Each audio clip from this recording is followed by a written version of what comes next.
उपप्राचार्य महोदय, मेरे सहयोगी शिक्षकगण और प्यारे विद्यार्थियों, सभी को शुभ संध्या।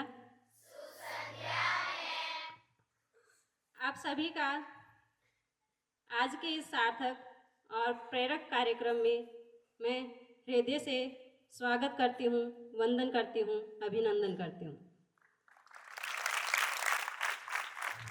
कोई राह दिखाए, कोई साथ निभाए, गांव की तरक्की में हर कदम बढ़ाएं। युवाओं की शक्ति जब एक साथ आए तो मिट्टी भी सोना बन जाए, तो मिट्टी भी सोना बन जाए।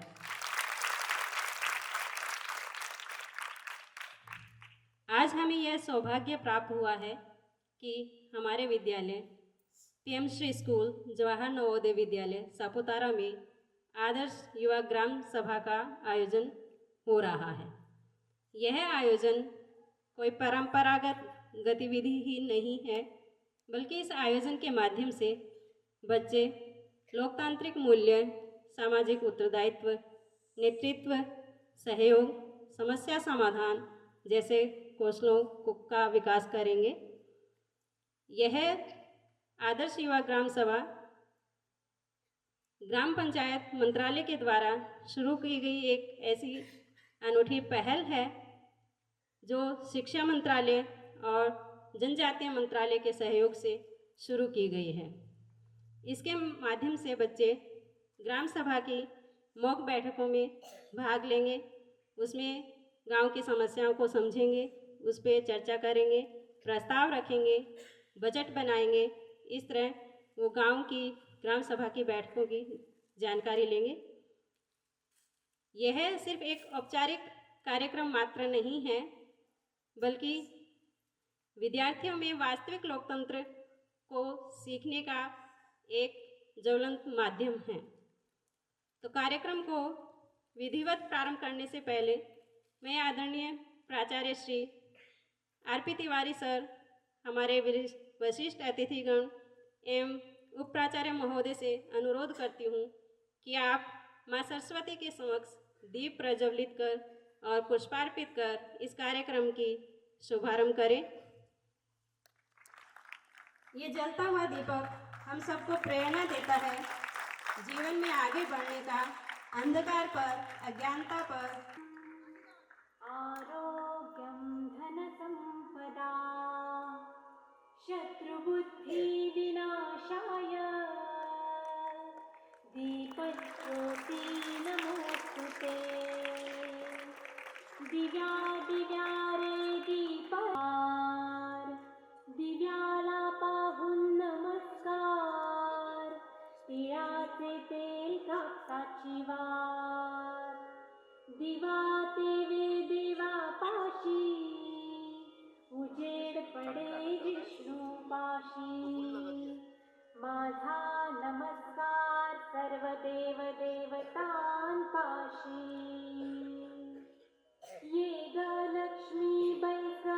वाजे, माझं घर तुला साजे, घरातली इडापिडा बाहेर जाऊ दे.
दोनों आ जाए सर.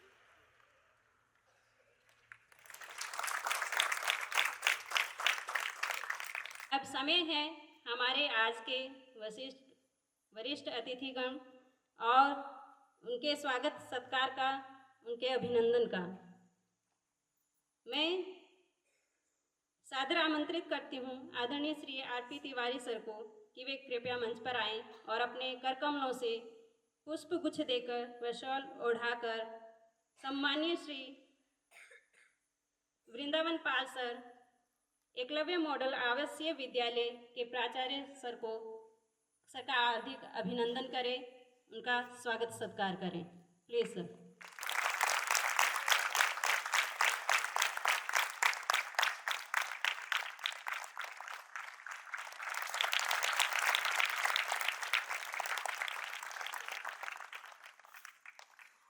इस सर से भी मंच पर आने का अनुरोध करती हूँ और प्राचार्य महोदय से निवेदन करती हूँ कि वे सर को भी पुष्प गुच्छ देकर और शॉल ओढ़ाकर उनका स्वागत अभिनंदन करें.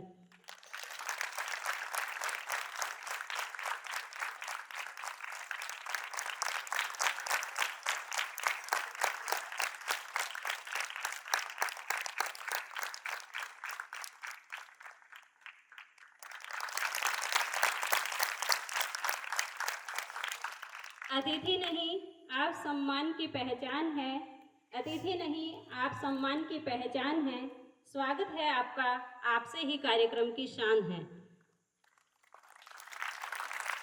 अब मैं अनुरोध करती हूँ हमारे प्रेरणा स्रोत, दृढ़ संकल्प और नेतृत्व के प्रतीक हमारे प्राचार्य महोदय को कि वे मंच पर आएं और अपने स्वागत उद्बोधन के द्वारा हम सबका मार्गदर्शन करें. Please sir. आज के कार्यक्रम के मुख्य अतिथि श्री वृंदावन पाल सर, प्रिंसिपल EMRS, प्राचार्य सापुतारा इंटरनेशनल, सम्मानित शिक्षकगण एवं प्यारे बच्चों, सभी को गुड इवनिंग. आज मॉडल यूथ ग्राम सभा हम लोग यहाँ पर आयोजित कर रहे हैं कि एक ग्राम सभा किस प्रकार से अपने आदर्श रूप में आयोजित की जा सकती है, उसका एक नमूना हम लोग यहाँ पर बेहतरीन ढंग से प्रस्तुत करने का प्रयास करेंगे. यह पंचायती राज विभाग द्वारा प्रायोजित है. अभी हम लोग देखते हैं कि भारत सरकार और सभी सरकारें युवाओं को हर क्षेत्र में बढ़ चढ़ करके हिस्सा लेने के लिए प्रोत्साहित कर रही है. भारत एक युवा देश है जहाँ पर लगभग 400 मिलियन के आसपास आज के समय में 14 से 29 साल की आयु के वर्ग के लोग रहते हैं और इसीलिए हमारे देश के माननीय प्रधानमंत्री श्री मोदी जी ने कहा है कि यह भारत का अमृत काल है। यही एक ऐसा अवसर है जब भारत को अपने सर्वोत्कृष्ट का प्रदर्शन करना है। दुनिया में तमाम ऐसे देश हैं जो धीरे धीरे बुजुर्ग हो रहे हैं। चाइना, जहाँ पर एक बहुत बड़ी आबादी आज के डेट में बुजुर्ग हो चुकी है और उसका खर्च वहन करने के लिए चाइना को मशक्क़त लगाना पड़ रहा है, लेकिन भारत एक ऐसा देश है जहाँ पर बहुत बड़ी आबादी आज के डेट में युवा है और देश की उन्नति के लिए, देश की प्रगति के लिए और देश के सर्वोत्कृष्ट स्थान प्राप्त करने के लिए प्रयासरत है। और भारत सरकार का संकल्प है कि 2047 तक भारत को एक विकसित राष्ट्र के रूप में हम लोग स्थापित कर पाए और उसमें युवाओं की भूमिका बहुत ही महत्वपूर्ण होने वाली है।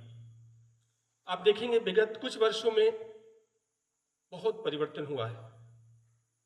अभी आज की डेट में बैंकों में सभी के खाते हैं।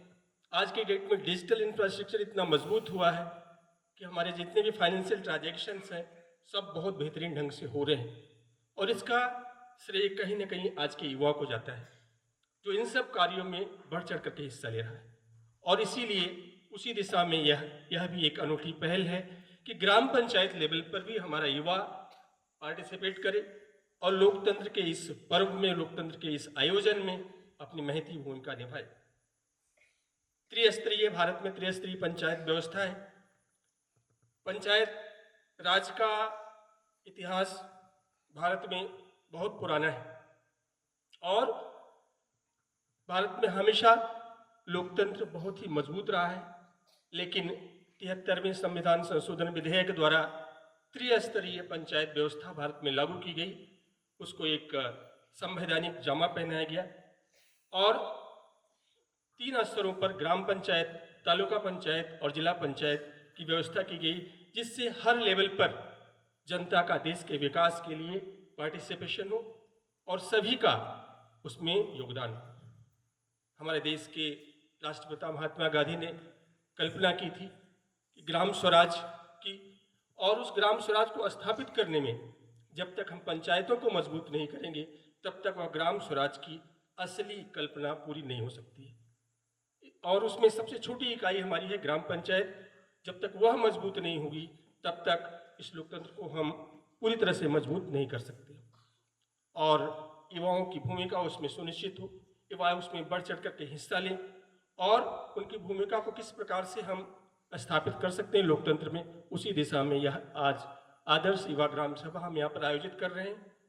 इसके लिए शिक्षकों ने पूरा प्रयास किया है, उन सभी को भी बहुत बहुत धन्यवाद। और आज हमारे मुख्य अतिथि और तमाम सारे अतिथियों ने भी समय निकाला हमारे बच्चों को यहाँ पर देखने के लिए, वह भी उनके प्रति भी मैं आभार व्यक्त करता हूँ और मुझे उम्मीद है कि यह कार्यक्रम हमारा पूरी तरह से सफल रहेगा। बहुत बहुत धन्यवाद। हमें अपने देश, अपने समाज, अपने गांव के हित को ही वो सर्वोपरि रखें। अब मैं इस कार्यक्रम को आगे बढ़ाते हुए कक्षा 9वीं की छात्राओं को मंच पर बुलाना चाहती हूँ जो स्वच्छता के ऊपर अपना एक सुंदर गीत प्रस्तुत करने जा रही हैं।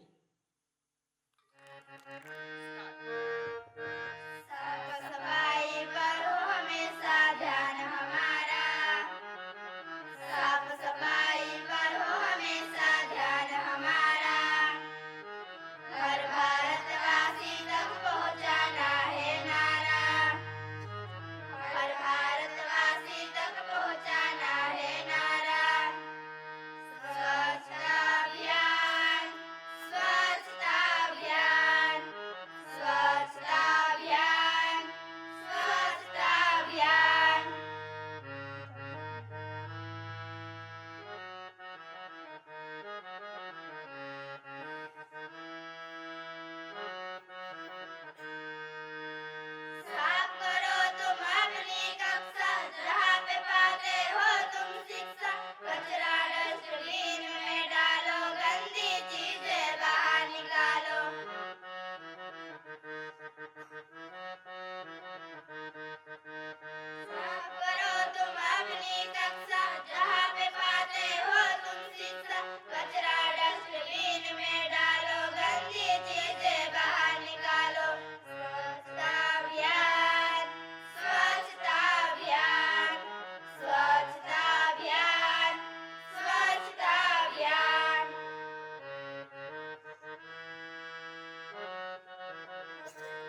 स्वच्छता अभियान के ऊपर बहुत ही सुंदर गीत की प्रस्तुति यहाँ पर 9वीं कक्षा की छात्राओं के द्वारा दी गई।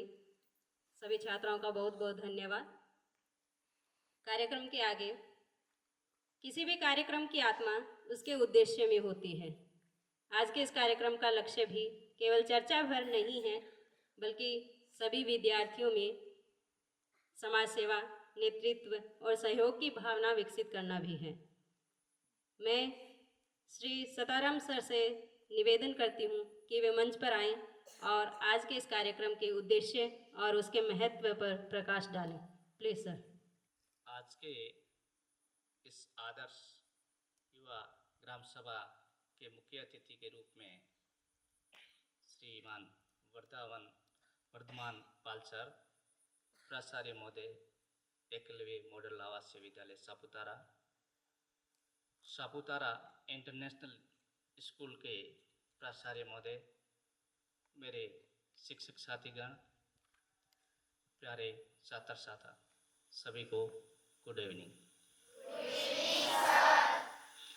आज का आदर्श युवा ग्राम सभा के आयोजन के पीछे भारत सरकार का पंचायती राज मंत्रालय की पहल पर शिक्षा मंत्रालय और जनजातीय कार्य मंत्रालय के सहयोग से जवाहर नवोदय विद्यालय और एकलव्य मॉडल आवासीय विद्यालयों में एक आदर्श युवा ग्राम सभा आयोजित करने का प्रावधान रखा गया, जिसके तहत कुछ ही क्षणों में आपके समक्ष स्थानीय विद्यालय के छात्र छात्राओं के द्वारा इनका आयोजन किया जाएगा, जिसका मुख्य उद्देश्य है कि मॉडल यूथ ग्राम सभा में छात्रों को सहभागी और अनुभवात्मक शिक्षा के माध्यम से पंचायती राज संस्था की संरचना और उनके कामकाजों से परिचित कराना है।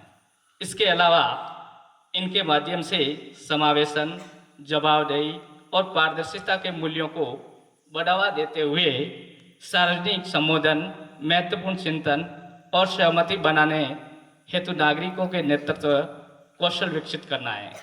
साथ ही साथ आदर्श यूथ ग्राम सभा के आयोजन से महत्वपूर्ण चिंतन के साथ साथ नागरिकों में नेतृत्व का कौशल के साथ साथ वास्तविक सामुदायिक मुद्दों पर विचार विमर्श करने में युवाओं को शामिल करके ये पहले एक जागरूकता, जिम्मेदारी और नागरिक को पोषण करती हैं कि लोकतांत्रिक और विकासात्मक प्रक्रिया में सक्रिय रूप में युवाओं का क्या योगदान रहता है। साथ ही साथ 73वें संविधान संशोधन 1992 में ग्राम पंचायतों को मजबूती करने के लिए उनको पूर्ण रूप से संवैधानिक अधिकार दिया गया, जिसके तहत ग्राम पंचायत स्थानीय व्यवस्था को मजबूत बनाने के लिए उन्हें संवैधानिक प्रावधान दिया गया है। इसके साथ ही छात्रों को ग्राम पंचायतों और स्थानीय शासन प्रक्रिया में शामिल होने के लिए प्रेरित करना, ताकि उनमें एक भागीदारी को प्रोत्साहित देने जैसे गुणों का निर्माण हो सके। पंचायती राज व्यवस्थाओं के मजबूत करने के लिए युवाओं के बीच जिम्मेदारी, नेतृत्व की भावना को बढ़ावा देना है। स्थानीय मुद्दों की समझ को बढ़ावा देने के लिए छात्रों को जमीनी स्तर पर वास्तविक जीवन की शासन चुनौतियों पर चर्चा करने और उनका विश्लेषण करने का एक मंच प्रदान करता है। इसी के साथ साथ छात्रों में जो नेतृत्व का गुण है वो सरपंच, पंच और स्थानीय जो शासन व्यवस्था में विभिन्न प्रकार के जो कर्मचारी होते हैं, अधिकारी होते हैं, उनमें एक नेतृत्व के रूप में इन छात्रों में गुण प्रस्तुत करते हैं। साथ ही साथ पंचायती राज की ग्रामीण स्तर पर जो राज्य सरकार है या केंद्र सरकार की जितनी भी योजना होती है, उनके बारे में इन बच्चों को जानकारी होना, उसके प्रति सजग रहना। इन्हीं के साथ इन बच्चों में तार्किक सोच विकसित करना, अर्थात किसी मुद्दे को उठाने के लिए उनके प्रति पक्ष और विपक्ष का एक तार्किक सोच होना जरूरी है। इन्हीं के साथ छात्रों के द्वारा सकारात्मक ऊर्जा का सही प्रयोग करते हुए एक आदर्श गांव का निर्माण करने में सहयोग, एकता और भाईचारा को बढ़ावा देना ही इस लोकतंत्र पाठशाला का मुख्य उद्देश्य माना जाता है। इन्हीं शब्दों के साथ मैं अपने उद्देश्य की वाणी को यही समाप्त करता हूँ। जय हिंद, जय भारत।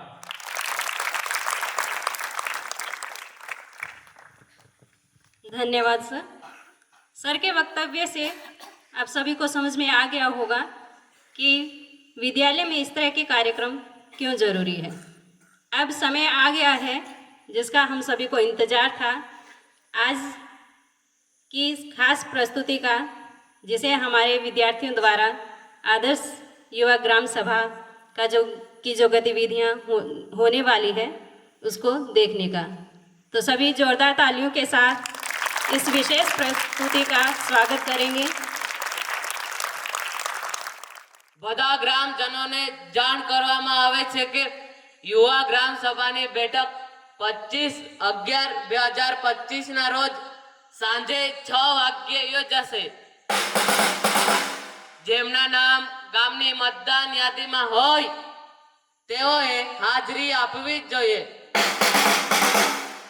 સરપંચ, પંચ અને બધા અધિકારીઓ હાજર રહેશે। તમે આ બેઠકમાં તમારા સંબંધિત વોર્ડની સમસ્યાઓ ઉઠાવી શકો છો। તમે તમારા ગામના વિકાસ માટે કોઈ પણ સૂચનાઓ પણ રજૂ કરી શકો છો। તમારે આ બેઠકમાં હાજરી આપવી જ જોઈએ।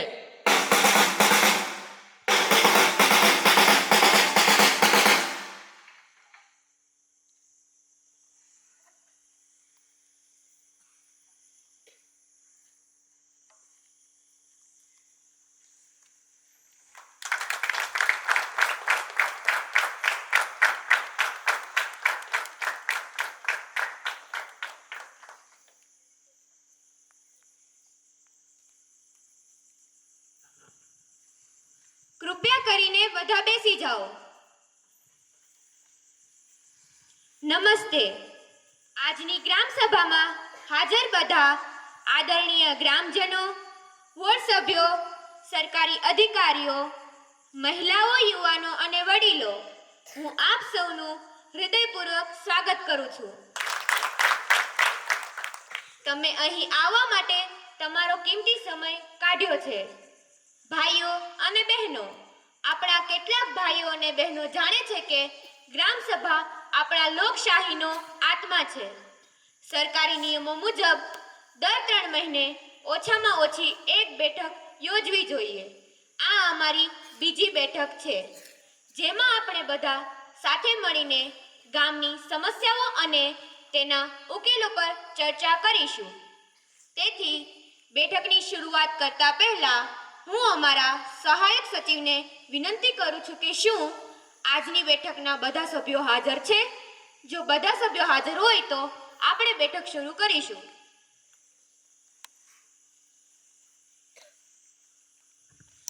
માનનીય સરપંચજી, બધા સભ્યોની હાજરી નોંધાવવામાં આવી છે, તો તમે બેઠક શરૂ કરી શકો છો। હું આજની બેઠકમાં અધિકારીઓ અને કર્મચારીઓનો પરિચય કરાવવા માંગુ છું, જેથી તમે સંબંધિત કર્મચારી કે અધિકારી અંગે કોઈ પણ પ્રશ્ન પૂછી શકો છો। વોર્ડ સભ્ય 1 ખુશીબેન, વોર્ડ સભ્ય 2 પ્રેસીબેન, વોર્ડ સભ્ય 3 ક્રિશભાઈ, વોર્ડ સભ્ય 4 પ્રિન્સભાઈ, વોર્ડ સભ્ય 5 સોહમભાઈ, વોર્ડ સભ્ય 6 હેમભાઈ, વોર્ડ સભ્ય 7 આયુષીબેન, વોર્ડ સભ્ય 8 જીયાબેન, સાથે જ આરોગ્ય અધિકારી આર્યનભાઈ, વીજળી અધિકારી પ્રિયાંશીબેન, પોલીસ અધિકારી યુગભાઈ, ડેટા ઓપરેટર પ્રિયાબેન, પ્રધાનાચાર્ય જેમ્સભાઈ, રોજગાર સહાયક દીક્ષાબેન, યુવા પ્રતિનિધિ નિખિલભાઈ, સ્વસહાય જૂથના પ્રતિનિધિ રાગિનીબેન, પટવારી પૂર્વીબેન, આંગણવાડી કાર્યકર અશ્વિનીબેન અને અમારા ગ્રામ સચિવ મેથિલીબેન, હું આપ સૌનું હૃદયપૂર્વક સ્વાગત કરું છું। આજની સભામાં હાજર મહાનુભાવોને જણાવતા મને ખૂબ જ દુઃખ થાય છે કે અમારા ગામના ગરીબ પરિવારના શ્રી આત્મારામભાઈએ ગઈકાલે તેમના 2 યુવા પુત્રો મોટરસાયકલ પર અચાનક ગુમાવ્યા. તેમનું અકસ્માતમાં અવસાન થયું, જેના કારણે આખા ગામમાં શોકનું વાતાવરણ છે. આ ખૂબ જ દુઃખદ ઘટના છે, કારણ કે આખો પરિવાર બાળકોની આવક પર નિર્ભર હતો. અમે બધા આ દુઃખદ ઘટના પર ઊંડી સંવેદના વ્યક્ત કરીએ છીએ અને સર્વશક્તિમાનને પ્રાર્થના કરીએ છીએ કે તેઓ આ દિવંગત આત્માઓને શ્રદ્ધાંજલિ આપે અને તેમના પરિવારોને દુઃખ સહન કરવાની શક્તિ આપે. ખરેખર આ દુઃખની ઘટનામાં આપણે બધા શ્રી આત્મારામભાઈના ગરીબ પરિવાર સાથે છીએ. આ પરિવાર હમણાં જ ગરીબીમાંથી બહાર આવી રહ્યો હતો. પુત્ર થકી કમાણી કરવામાં સક્ષમ બની રહ્યા હતા. જ્યારે આ દુર્ભાગ્યપૂર્ણ ઘટના બની, આપણે ત્યારે દુઃખદ ઘટનામાં ઊંડી સંવેદના વ્યક્ત કરીએ છીએ. હવે આપણે બધા ઊભા થઈએ છીએ અને 2 મિનિટનું મૌન પાળીને આ દિવંગત આત્માઓને શ્રદ્ધાંજલિ આપીએ છીએ.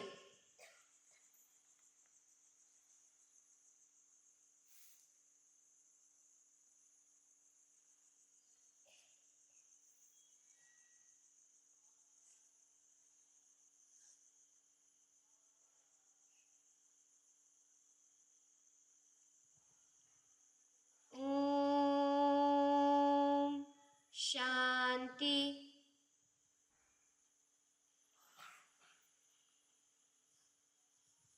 ભાઈઓ અને બહેનો, આજની ગ્રામ સભાની શરૂઆતમાં હું તમારી સમક્ષ સભાનો કાર્યસૂચિ રજૂ કરું છું. આપણે સૌપ્રથમ ગામની સમસ્યાઓ પર બાળ શિક્ષણ, મહિલા સુરક્ષા, પર્યાવરણીય મુદ્દાઓ અને અગાઉ સૂચિત મુદ્દાઓ, ખાસ કરીને યુવાનોની સમસ્યાઓ અંગે ચર્ચા કરીશું. તેથી બેઠકની શરૂઆતમાં હું અમારા ગ્રામ સચિવને વિનંતી કરું છું કે તેઓ અમારી પહેલી ગ્રામ સભાની બેઠકમાં પસાર થયેલ ઠરાવો અને તેમના પર લેવાયેલ પગલાંની વિગતો તમને રજૂ કરે. કૃપયા કરીને આ માહિતી અમને બધાને જણાવો. આભાર સરપંચશ્રી. બધાને મારો નમસ્કાર. છેલ્લી બેઠકમાં અમે સર્વાનુમતે પસાર કરેલા ઠરાવો નીચે મુજબ છે. પહેલું, અમારા ગામના વાઘબારી કોલોનીના કાચા રસ્તાને પાકો બનાવવા માટે એક દરખાસ્ત પસાર કરવામાં આવી હતી. બીજું, ગરીબી રેખાના સમયપત્રકમાંથી કેટલાક નવા નામો ઉમેરવા અને કેટલાક નામો દૂર કરવાનો પ્રસ્તાવ પણ પસાર કરવામાં આવ્યો હતો. ત્રીજું, ગ્રામ પંચાયતના જૂના મકાનમાં ગામના તમામ બાળકો માટે એક અભ્યાસ ખંડ શરૂ કરવાનો નિર્ણય પણ લેવામાં આવ્યો હતો. ચોથું, 4 રસ્તા પર 3 જગ્યાએ મોટી ફોકસ લાઇટો લગાવવાનો અને મોટી કચરા પેટી મૂકવાનો નિર્ણય લેવામાં આવ્યો હતો. પાંચમું, નવા રસ્તાની બાજુમાં ઘણા લોકોએ ગેરકાયદેસર રીતે પોતાની દુકાનો ખોલી છે, તે દૂર કરવી પડશે. આવા પ્રસ્તાવો પસાર કરવામાં આવ્યા હતા. આમાં ફોકસ લાઇટનું કામ ચાલી રહ્યું છે અને ગરીબી રેખા યાદીનો સર્વે પણ ચાલી રહ્યું છે. બાકીની દરખાસ્તો વિશે આપણને આદરણીય સરપંચની માહિતી આપશે. આજની સભામાં હાજર રહેલા તમામ ગ્રામજનોને હું જણાવવા માંગુ છું કે અમે ગામના 3 ચોક પર લગભગ 3 મોટી ફોકસ લાઇટનું કામ પૂર્ણ કરી લીધું છે અને સાથે જ ચોક પર લગભગ 15 મોટી કચરા પેટીઓ પણ મૂકવામાં આવી છે અને તેમાં એકઠા થયેલ કચરાનો નિકાલ કરવાની પણ વ્યવસ્થા કરવામાં આવી છે. ગેરકાયદે બાંધકામની વાત કરીએ તો ગ્રામ પંચાયતે તેમને જગ્યા ખાલી કરવા માટે નોટિસ મોકલી છે. હું અમારા સાથીદાર બાંધકામ સમિતિના વડાને વિનંતી કરું છું કે તેઓ આજની બેઠકમાં કોન્ક્રીટ રોડ અને બાળકો માટે અભ્યાસખંડની કાર્યવાહી વિશે તેમને જાણ કરે.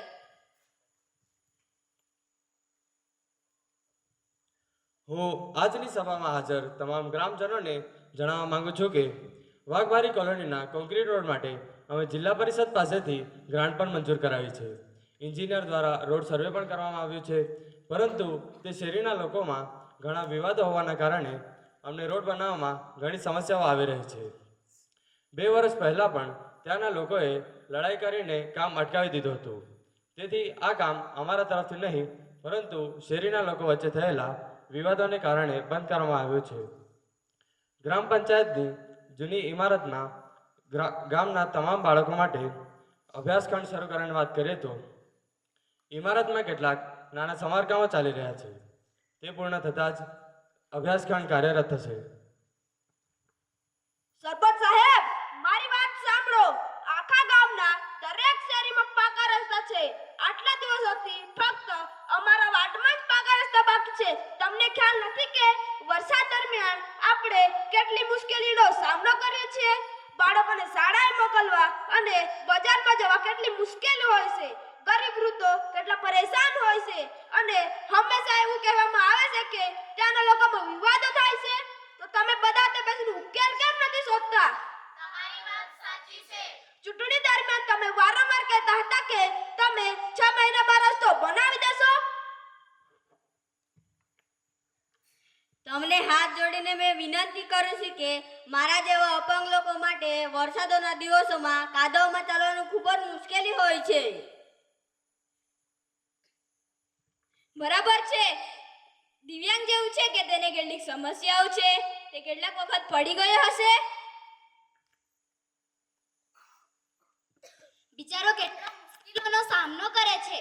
આની મદદ કરવી જ જોઈએ.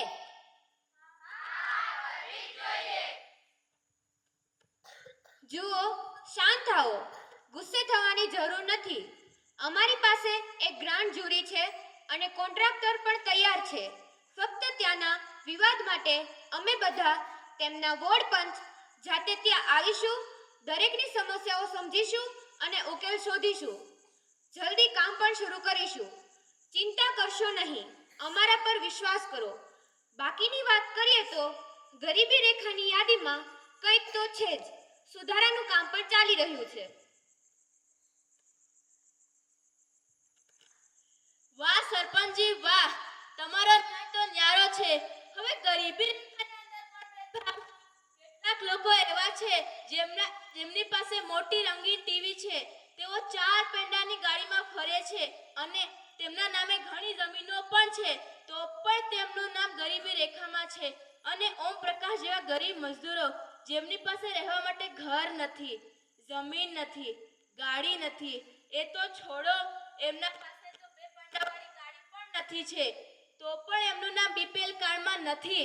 તો અમારા જેવા ગરીબો સાથે આટલો અન્યાય કેમ સરપંચજી? તો હું આશા રાખું છું કે બીજી વખતે ગરીબી રેખામાં નામ નોંધતા સમયે ગરીબો સાથે અન્યાય ન થાય. સરપંચજી, તમે 4 રસ્તા પર લાઇટ અને કચરા પેટી માટે ઉત્તમ વ્યવસ્થા કરી. તમારો ખૂબ ખૂબ આભાર. પરંતુ હું એ પણ જણાવવા માંગુ છું કે અમારા ગામના સાપ્તાહિક બજારમાં ચોરીની ઘટનાઓ વધી રહી છે. કોઈના મોબાઈલ, કોઈના પૈસા કે કોઈના ઘરના ચોરી થઈ રહ્યા છે. જો તમે બજાર વિસ્તારમાં સીસીટીવી કેમેરાની વ્યવસ્થા કરાવશો તો ચોક્કસપણે આ નિયંત્રિત થશે. ફક્ત બજારમાં જ કેમ, શું તે બધા 4 રસ્તા પર લગાવવા જોઈએ?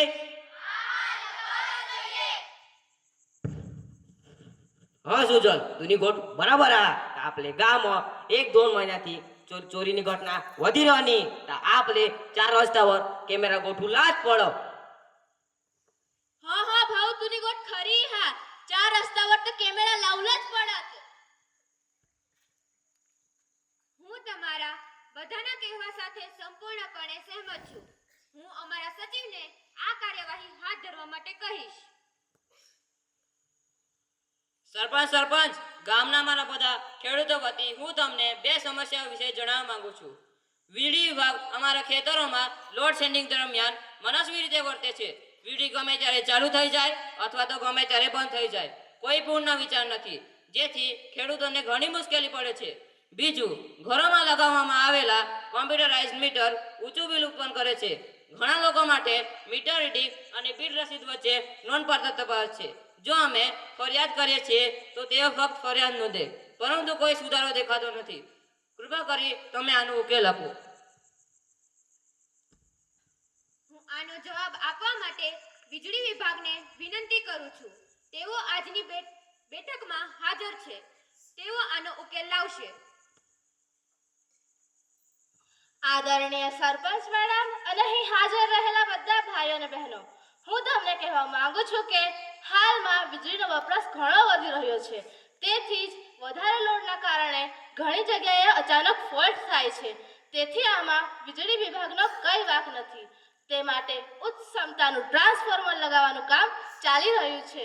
બીજું, ઊંચા બિલોની વાસ્તવિકતા એ છે કે જે દિવસ અમારું માણસ રીડિંગ લેવા આવે છે ત્યારે ઘણા ઓકે મીટર દિવાલના કમ્પાઉન્ડના અંદર હોવાથી વિભાગ સરાસર બિલ લે છે.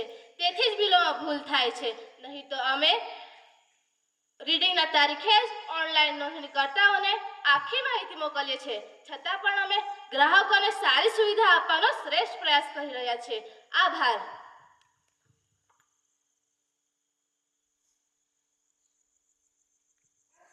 માનનીય સરપંચશ્રી,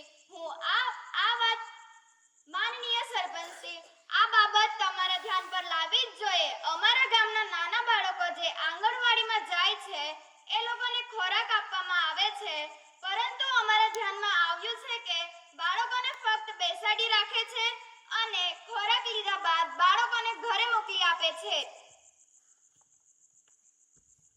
આ તો ખૂબ જ ગંભીર સમસ્યા છે. આંગણવાડી ફક્ત પોષણ અને બાળકોના સ્વાસ્થ્ય માટે જ નથી, તેમણે શૈક્ષણિક માહિતી પણ પૂરી પાડવી જોઈએ. તેથી હું આંગણવાડી કાર્યકરને વિનંતી કરું છું કે તેઓ આ બાબતે ધ્યાન રાખશે. હું બધા ગ્રામવાસીઓને જણાવવા માંગુ છું કે એવું નથી કે અમે બાળકોને નથી ભણાવતા. અમારી પાસે પણ ઘણા કાર્યો છે, જેમ કે ગર્ભવતી મહિલાઓનું પોષણ પૂરું પાડવું, રસીકરણ અને આરોગ્ય તપાસ, જેથી ક્યારેક થઈ શકે છે. પરંતુ અમે બાળકો સાથે આવો અન્યાય નહીં કરીએ. હવેથી આ વાતનું ધ્યાન રાખવામાં આવશે. આભાર. અમે બધા આશા કરીએ છીએ કે આગળથી તમે આ બાબતે ધ્યાન રાખશો. હવે ચાલો વિવિધ હેતુઓ માટે આપણે ઉપલબ્ધ બજેટની ચર્ચા કરીએ.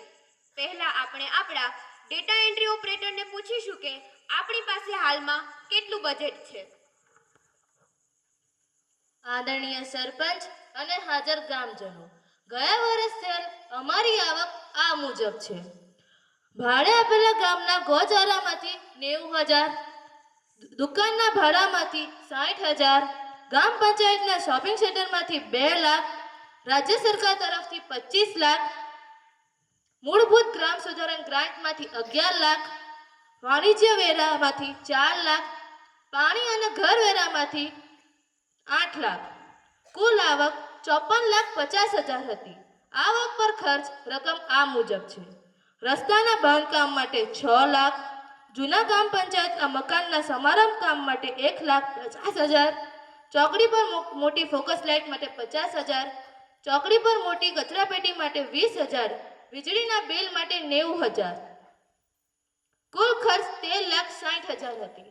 આ ખર્ચ પર બાકી રકમ 40,90,000 ગ્રામ પંચાયતના બજેટમાં ઉપલબ્ધ છે.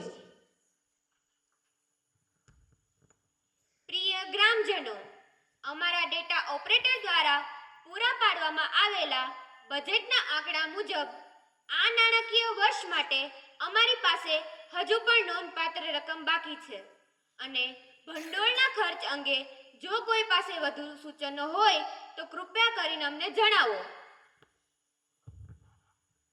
માનનીય સરપંચ, જો તમે પરવાનગી આપો તો હું મારા ગામના તમામ ગામજનો માટે કેટલાક સુઝાવો જણાવવા માંગુ છું. હું તમને પરવાનગી આપું છું. થોડા દિવસો પહેલા મેં મહારાષ્ટ્રના એક ગામની મુલાકાત લીધી હતી અને ત્યાંના સરપંચ સાથે વાતચીત પણ કરી હતી. તેમણે મને કહ્યું કે અમારા ગામના આરોગ્ય અધિકારીએ અહેવાલ મુજબ ત્યાંના આધારે બીમાર પડનારા લોકોની ટકાવારી ઘણી વધારે હતી. તેનું કારણ સ્વચ્છ અને પૂરતું પાણીનો અભાવ હતો. તેથી તેમણે મને 2 ઉકેલ સૂચવ્યા. પહેલો, પાણીનો સંગ્રહ અને બીજો, પાણીનો એટીએમ ઉપયોગ.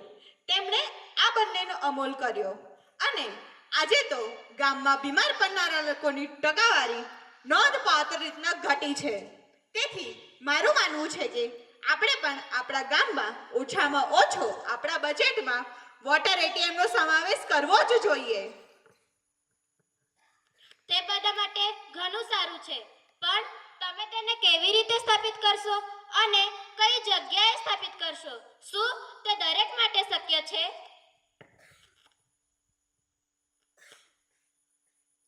તમારી વાત ખૂબ જ સરસ છે, પરંતુ લાખો રૂપિયા ખર્ચ લગાવવામાં આવે છે અને વોટર એટીએમ ઘણીવાર થોડા સમય રહીને બગડી જાય છે.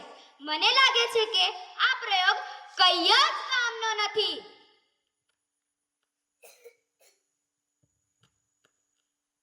તો મોટી વાત શું છે? આપણે ફિલ્ટરને બદલી શકીએ છીએ અને લોકોને હજુ પણ સ્વચ્છ પાણી મળશે અને તેઓ રોગમુક્ત રહેશે. બેન, મેં તમારી વાતથી સહમત છું, કારણ કે આનાથી પ્લાસ્ટિકનો બોટલનો વપરાશ ઘણો ઓછો થશે. પણ પાણીની કિંમત કેવી રીતે નક્કી થશે અને તે કેવી રીતે કાર્ય કરશે? લોકોને વિગતવાર સમજાવો. જુઓ, હું તમને ખૂબ જ સરળ શબ્દોમાં કહી દઉં છું. આ એક પાણીની મશીન છે, જેમાં 5 રૂપિયાનો સિક્કો નાખવાથી 20 લીટર શુદ્ધ પાણી મળે છે.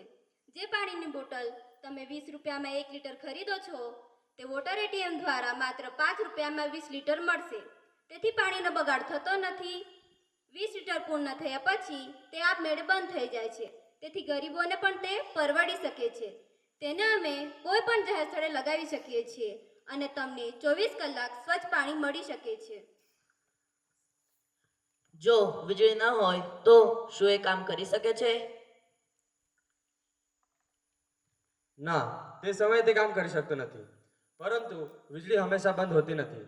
તેથી એટીએમમાં પૈસા જમા કરાવવા માટે પણ રાહ જોવી પડે છે. જો કે તેમાં સૌર ઉર્જાનો ઉપયોગ કરી શકાય તે માટે અમે ઘણા પ્રયાસો કરી રહ્યા છીએ. તો સ્વચ્છ અને શુદ્ધ પાણીની દૃષ્ટિએ આ પ્રસ્તાવ ખૂબ જ સારો છે. તો આ અંગે આરોગ્ય અધિકારીએ પણ પોતાનો અભિપ્રાય આપવો જોઈએ.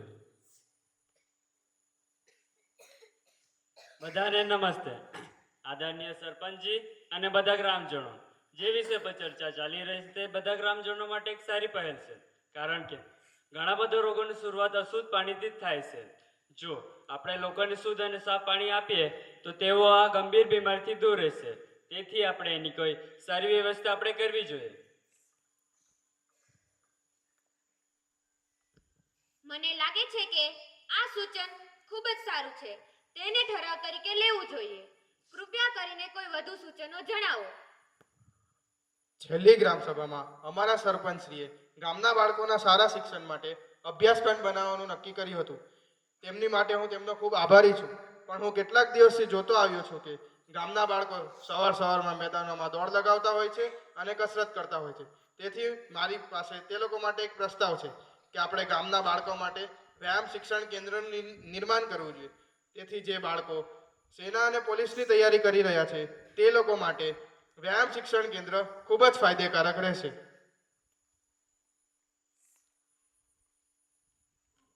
ગ્રામવાસીઓ, મને લાગે છે કે નિખિલભાઈની વાત સાચી છે અને આજકાલ સરકારી નોકરી ક્યાં મળે છે?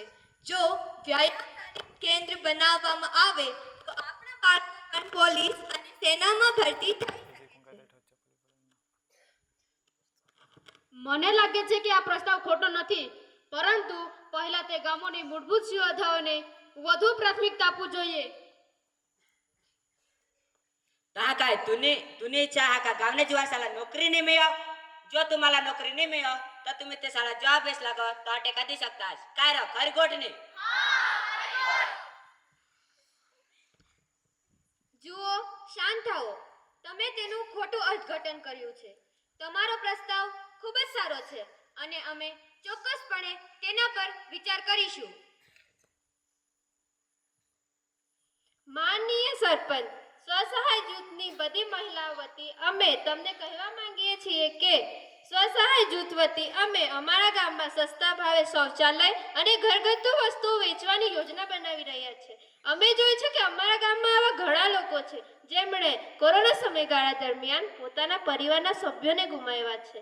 કેટલાક વૃદ્ધ છે તો કેટલાક નિરાધાર છે. આવા લોકો માટે જ અમે આ પહેલ શરૂ કરવા માંગીએ છીએ જેમને પોષણ સંભાળ્યો ખોરાક મળશે. જો તમે અમને આ માટે જગા આપો છો તો અમે ચોક્કસપણે આવા પીડિત લોકોની સેવા કરી શકીએ છીએ અને સ્વસહાય જૂથ પર નફો કમાઈ શકે છે.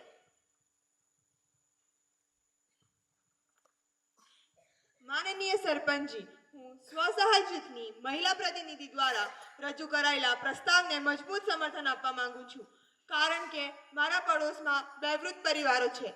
એકની પુત્રવધુ એમને ખોરાક આપતી નથી. કેટલાક પરિવારોમાં કોરોનાને કારણે તેમને રસોઈ બનાવવા અને ખવડાવવા માટે કોઈ રહ્યું નથી. આવી સ્થિતિમાં જો મહિલા સ્વસહાય જૂથ ભોજનાલય ખોલાવવા અને સસ્તા દરે ઘરગથ્થુ વસ્તુ વેચવા માંગે તો આપણે તેમને ચોક્કસપણે મદદ કરવી જોઈએ. તમારો પ્રસ્તાવ ખૂબ જ સારો છે અને અમે ચોક્કસપણે તેના વિશે વિચારીશું. ગ્રામ પંચાયતમાં જ્યાં પણ ખાલી જગ્યા હશે તે તમને ઉપલબ્ધ કરાવવામાં આવશે.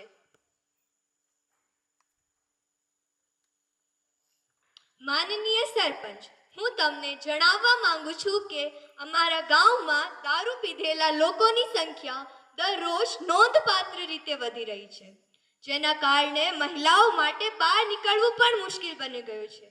વધુમાં નાના બાળકો પણ શાળાઓની નજીક પાન અને માવા ખાતા જોવા મળે છે. તેથી હું તમને વિનંતી કરું છું કે કૃપા કરીને આ રખડતા દારૂડિયાઓને રોકો અને સરકારી શાળાઓની આસપાસ પાન અને માવાના વેચાણ પર પ્રતિબંધ મૂકો. બેન, તમે સાચું બોલો છો, કારણ કે રાત્રિના સમયે દારૂડિયો આવીને મારામારી કરે છે અને દરવાજાની તોડફોડ પણ કરે છે. આના પર પ્રતિબંધ તો લગાવવો જ જોઈએ.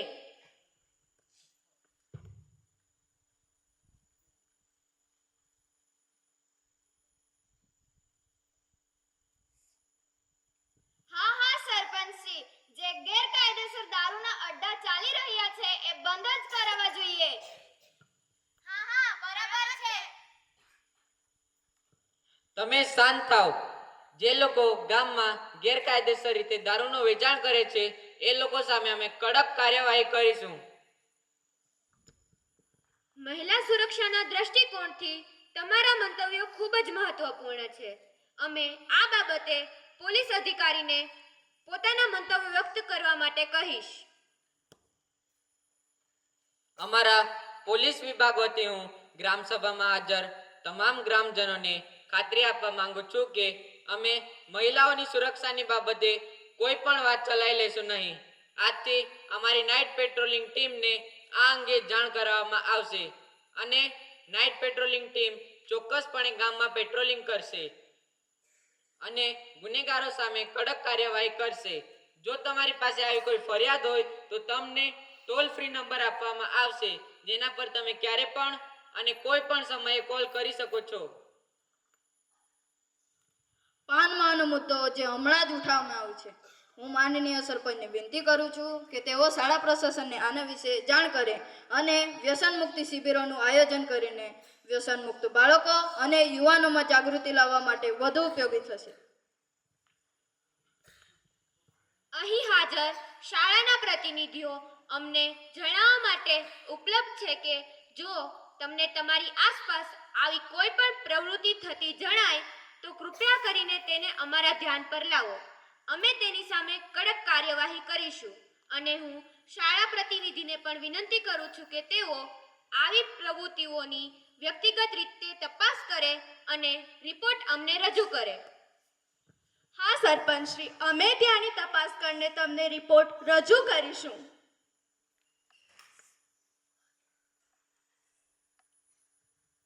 માનનીય સરપંચ, હું તમને વિનંતી કરું છું કે અમારા ગામમાં ઘણા સુશિક્ષિત બેરોજગાર લોકો છે. યોગ્ય રોજગારના અભાવે ઘણા યુવાનો ધીમે ધીમે વ્યસનો તરફ આકર્ષાઈ રહ્યા છે અથવા તેમનો સમય તેમના મોબાઈલ ફોન ઉપર બગાડી રહ્યા છે. તેમને યોગ્ય દિશા શોધવા માટે તમે શું માર્ગદર્શન આપશો? તમારો પ્રશ્ન ખૂબ જ સાચો છે. અમે પણ આ વિશે ખૂબ જ ચિંતિત છીએ. અમારા રોજગાર સહાયક આજની મીટિંગમાં હાજર છે. તેઓ આના પર આપણને બધાને માર્ગદર્શન આપશે. આદરણીય સરપંચ, બેરોજગારો માટે ઘણી સરકારી યોજનાઓ છે, જેમ કે પીએમ સ્વનિધિ યોજના, પ્રધાનમંત્રી કૌશલ વિકાસ યોજના, પીએમ ઇન્ટર્નશીપ યોજના, પીએમ વિશ્વકર્મા યોજના, પ્રધાનમંત્રી રોજગાર યોજના. આવી ઘણી યોજનાઓ છે. યુવાનોએ આગળ આવીને આ યોજનાઓનો લાભ લેવો જોઈએ. એ માટે દરેક જિલ્લામાં એક માર્ગદર્શન કેન્દ્ર છે, જેમાં યુવાનોએ સંપર્ક કરવો જોઈએ અને લાભ લેવો જોઈએ, જેનાથી બેરોજગારોને વધુમાં વધુ નોકરી મળી શકે છે. માનનીય સરપંચ, સ્ટાફ સભ્યો, વિવિધ અધિકારીઓ અને મારા પ્રિય ગ્રામજનો, તમે બધા જાણો છો કે આજકાલ દરેક ઘરમાં એક જ સમસ્યા પર ચર્ચા ચાલી રહી છે, મોબાઈલ ફોન અને ટીવી. જેના કારણે બાળકો તેમનો અભ્યાસનો સમય જાણે ભૂલી જ ગયા છે. તેઓ એક રીતે તેમના વ્યસની બની ગયા છે અને તેમના માતા પિતા આનાથી પરેશાન છે. મારું ખાલી આટલું જ કહેવું છે કે જો આખા ગામમાં બાળકોનો અભ્યાસનો સમય સાંજે 6 થી 8 વાગ્યા સુધી સંપૂર્ણપણે ઓફલાઈન રાખવામાં આવે તો બાળકો આ દુઃખમાંથી ચોક્કસપણે મુક્ત થઈ શકે છે. તેથી હું બધા ગામ લોકોને આ પ્રસ્તાવ પર વિચાર કરવા વિનંતી કરું છું. તમારી વાત સાચી છે, પરંતુ જેમના ઘરમાં નાના બાળકો નથી તેમના માટે આ પ્રસ્તાવ ખૂબ જ સારો છે, પણ તેમના માટે આપણે ઓફલાઈન કેમ રહેવું જોઈએ? ઓલો કેન્દ્રભાઈ, ભલે તમારા ઘરમાં નાના બાળકો નથી, પણ જ્યારે બધાના કલ્યાણની વાત આવે છે ત્યારે આપણે ચોક્કસપણે સહકાર આપવો જોઈએ. હું તમામ ગ્રામવાસીઓને આહ્વાન કરું છું અને આ જે વાત કરવામાં આવી છે તેને મજબૂત સમર્થન આપું છું કે મોબાઈલ ટીવી જેવા ગેજેટ્સથી થોડીક વાર દૂર રહેવાનો પ્રસ્તાવ ખૂબ જ સારો છે. મેં સાંભળ્યું છે કે દેશના અનેક ગ્રામ્ય પંચાયતોમાં આ સક્રિય રીતે ચાલી રહ્યું છે. કારણ કે આપણા બાળકો નથી ભણી રહ્યા તો આપણને આવા કડક પગલાં લેવા જ જોઈએ. તમારો પ્રસ્તાવ ખૂબ જ માન્ય છે. અમે તેને ઠરાવમાં સામેલ કરીશું અને હું એ પણ સૂચન કરવા માંગુ છું કે સાંજે 6 વાગ્યાની સાથે ગામમાં વિવિધ સ્થળોએ સાયરન વગાડવામાં આવશે અને સાયરન વાગતાની સાથે જ આખું ગામ ઓફલાઈન થઈ જશે. બધા સંમત થાય છે? હવે આપણે સભા આગળ વધારીશું. માનનીય સરપંચ, હું તમને એ પણ જણાવવા માંગુ છું કે અમારા ગામમાં એક પ્રાથમિક આરોગ્ય કેન્દ્ર બનેલું છે, પણ ઘણીવાર એવું જોવા મળ્યું છે કે ત્યાં ડોક્ટરો ઉપલબ્ધ રહેતા નથી અને ઘણીવાર એવું પણ જોવા મળ્યું છે કે ત્યાં મોટા ભાગની સારવાર કમ્પાઉન્ડર જ કરે છે. આ ખૂબ જ ગંભીર બાબત છે અને આના પર ધ્યાન આપવું પણ ખૂબ જ મહત્વપૂર્ણ છે. આ ખૂબ જ ગંભીર બાબત છે. મારું માનવું છે કે આ બાબતે આરોગ્ય અધિકારીએ પોતાનો અભિપ્રાય આપવો જોઈએ. જુઓ, એવું બિલકુલ નથી. સરકારી નિયમો અનુસાર અમારો સમય પણ નક્કી કરવામાં આવ્યો છે. તે મુજબ અમારો સ્ટાફ સમયસર આવે છે અને સમયસર જાય છે. જ્યાં સુધી કોઈ એમરજન્સી દર્દીનો સવાલ છે, અમારો સ્ટાફ હંમેશા ઉપલબ્ધ છે. કમ્પાઉન્ડર દર્દીની જ સારવાર કરે છે. આ વાત ખોટી છે અને હા, તેઓએ કોઈ એમરજન્સી દર્દીને સારવાર કરી હોય તેનો અર્થ એ છે કે તેઓ સારવાર કરતા નથી.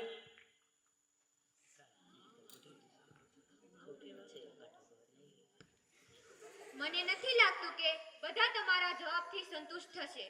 તેથી અમે કોઈવાર ઓચિંતી મુલાકાત લઈશું. જો અમને કોઈ પણ ખામી જણાશે તો અમે ચોક્કસપણે તેના પર કાર્યવાહી કરીશું. આપણે હવે આગળ સભા વધારતા આજની બેઠકમાં આપણી વચ્ચે ઘણા અધિકારીઓ અને આદરણીય વ્યક્તિઓ હાજર છે. તેઓ આપણને કેટલાક મુદ્દાઓ પર નવી માહિતી આપશે. તો સૌપ્રથમ હું પટવારી મેડમને વિનંતી કરું છું કે તેઓ ખેડૂતોને કેટલીક નવી માહિતી આપશે. આજની ગ્રામ સભામાં હાજર માનનીય સરપંચ, હાજર સ્ટાફ, વિવિધ અધિકારીઓ અને મારા પ્રિય ગ્રામજનો, મને લાગે છે કે તમને ખેતી વિશે થોડી માહિતી આપવી યોગ્ય રહેશે.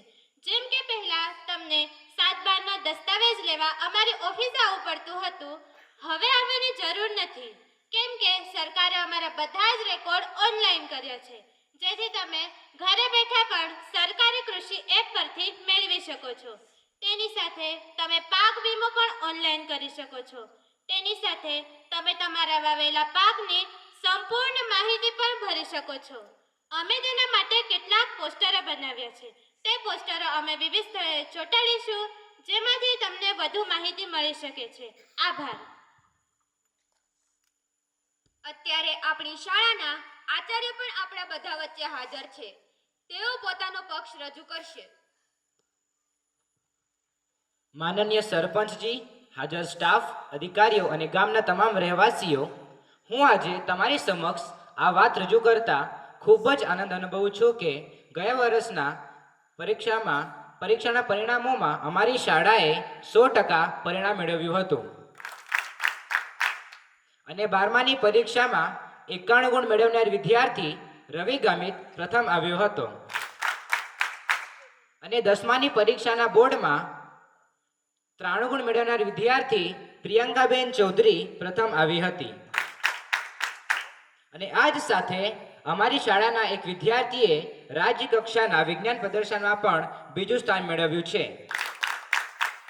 અને આ વર્ષે પણ અમે અપેક્ષા રાખીએ છીએ કે બધા વાલીઓ પોતપોતાના બાળકો જે બોર્ડના વર્ગોમાં ભણે છે તેમના અભ્યાસ પર ધ્યાન આપે અને આજે જે ગામની સભામાં જે મુદ્દો ઉઠાવવામાં આવ્યો છે કે સાંજે ગામમાં બાળકોનો અભ્યાસનો સમય સાંજે 6 થી 8 વાગ્યા સુધીનો જે ઓફલાઈન થવાનો છે તે પર તમે સહકાર આપશો. આભાર. આજની બેઠકમાં જે નવા મહત્વપૂર્ણ પ્રસ્તાવ પર ચર્ચા થઈ તેમના પર આપણે બધાની રાય લેશું.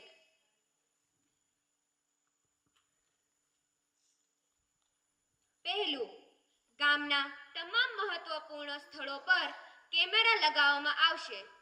જે લોકો આ પ્રસ્તાવના પક્ષમાં હોય તેઓ પોતાનો હાથ ઊંચો કરશે.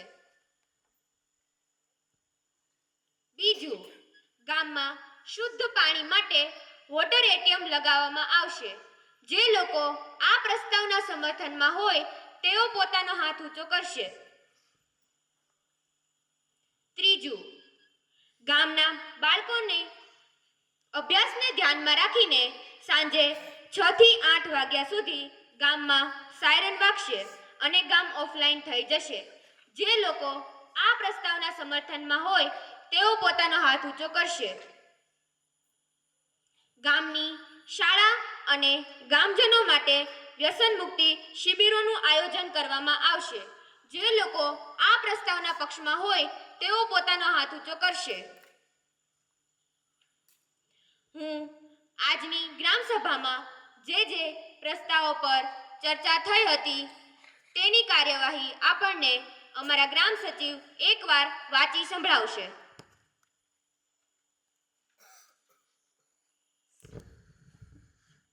પહેલું, જૂના ગામ પંચાયતના મકાનમાં બાળકો માટે અભ્યાસખંડનું બાકી રહેલું કામ શક્ય તેટલું વહેલું પૂર્ણ કરવું જોઈએ. બીજું, વાઘબારી કોલોનીમાં પાકા રસ્તાના બાંધકામ અંગેનો વિવાદ શક્ય તેટલી વહેલી તકે ઉકેલવો જોઈએ અને કામ શરૂ કરવું જોઈએ. ત્રીજું, સાપ્તાહિક બજાર સહિત મુખ્ય સ્થળોએ સીસીટીવી કેમેરા લગાવવા જોઈએ. ચોથું, ગામના 3 મુખ્ય સ્થળો પર પાણીના એટીએમ પૂરા પાડવા જોઈએ. પાંચમું, મહિલા સ્વસહાય જૂથોને પોષણક્ષમ દરે ભોજનાલય શરૂ કરવા માટે જગ્યા ઉપલબ્ધ કરાવવી જોઈએ. છઠ્ઠું, બાળકોના અભ્યાસને ધ્યાનમાં રાખીને એવું પણ નક્કી કરવામાં આવ્યું હતું કે સાંજે 6 થી 8 વાગ્યા દરમિયાન ગામમાં સાયરન વાગતા ગામ ઓફલાઈન થઈ જશે. સાતમું, યુવાનો માટે જીમ બનાવવા પૂરતી જગ્યા પૂરી પાડવી જોઈએ અને તેમાં કસરતના સાધનો લગાવવા જોઈએ. આઠમું, મહિલાઓની સલામતી માટે પોલીસ વહીવટી તંત્રે દારૂ પીધેલા હાલાતને રોકવા માટે સાંજે પોલીસ દેખરેખ વધારવી જોઈએ. નવમું, ગરીબી રેખાના બાકી રહેલા સુધારેલા સમયપત્રકને શક્ય તેટલી વહેલી તકે અંતિમ સ્વરૂપ આપવું જોઈએ. 10મું, ગામની શાળા અને ગ્રામજનો માટે વ્યસન મુક્તિ શિબિરોનું આયોજન પણ કરવું જોઈએ. 11મું, ગ્રામજનોને કેટલીક ફરિયાદો વીજળી વિભાગ અને આરોગ્ય વિભાગના પ્રતિનિધિઓના ધ્યાન પર પણ લાવવામાં આવી હતી. અમને બધાને તમારો આદર છે. આજની બેઠકમાં ચર્ચા થયેલા પ્રસ્તાવના પક્ષમાં છો, જેને અંતિમ સ્વરૂપ આપવામાં આવ્યું છે? જો એમ હોય તો તમારા હાથ ઊંચા કરો. હું સમજુ છું કે પ્રસ્તાવ બહુમતીથી પસાર થયો છે. પ્રિય ગ્રામજનો અને આજની બેઠકમાં વિવિધ હાજર રહેલા અધિકારીઓ અને કર્મચારીઓ, સૌપ્રથમ તો હું તમારી બધાની ખૂબ ખૂબ આભારી છું.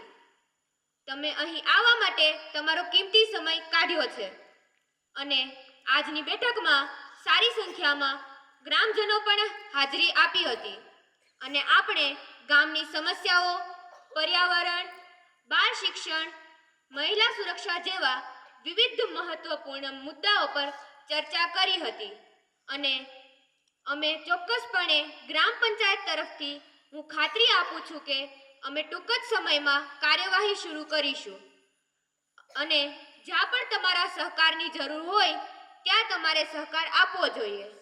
અમારું લક્ષ્ય આપણા ગામને આદર્શ ગામ બનાવવાનું છે. આભાર.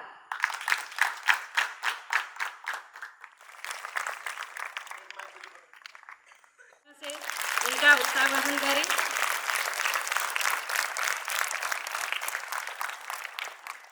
हमारे विद्यालय के छात्रों ने ये साबित कर दिया है कि वे इतने प्रतिभावान हैं कि उन्हें कोई भी भूमिका दी जाए वो हर भूमिका निभा सकते हैं. और इस ग्राम सभा की गतिविधि से हमने ये भी देखा कि कोई भी निर्णय जो है वो व्यक्तिगत नहीं होते, सामूहिक रूप से अगर मिलजुल कर लिए जाएं तो वो और भी ज़्यादा प्रभावी होते हैं. गांव का विकास तभी संभव है जब सभी मिलजुल कर कार्य करें, जिसमें सबकी भागीदारी हो. अब मैं हमारे साथ यहाँ पर मुख्य अतिथि के रूप में उपस्थित हैं आदरणीय सरपंच महोदय श्री संकेत भाई, जो चिंचिना गांवठा गांव से हैं. हम उनका जोरदार तालियों से स्वागत करते हैं.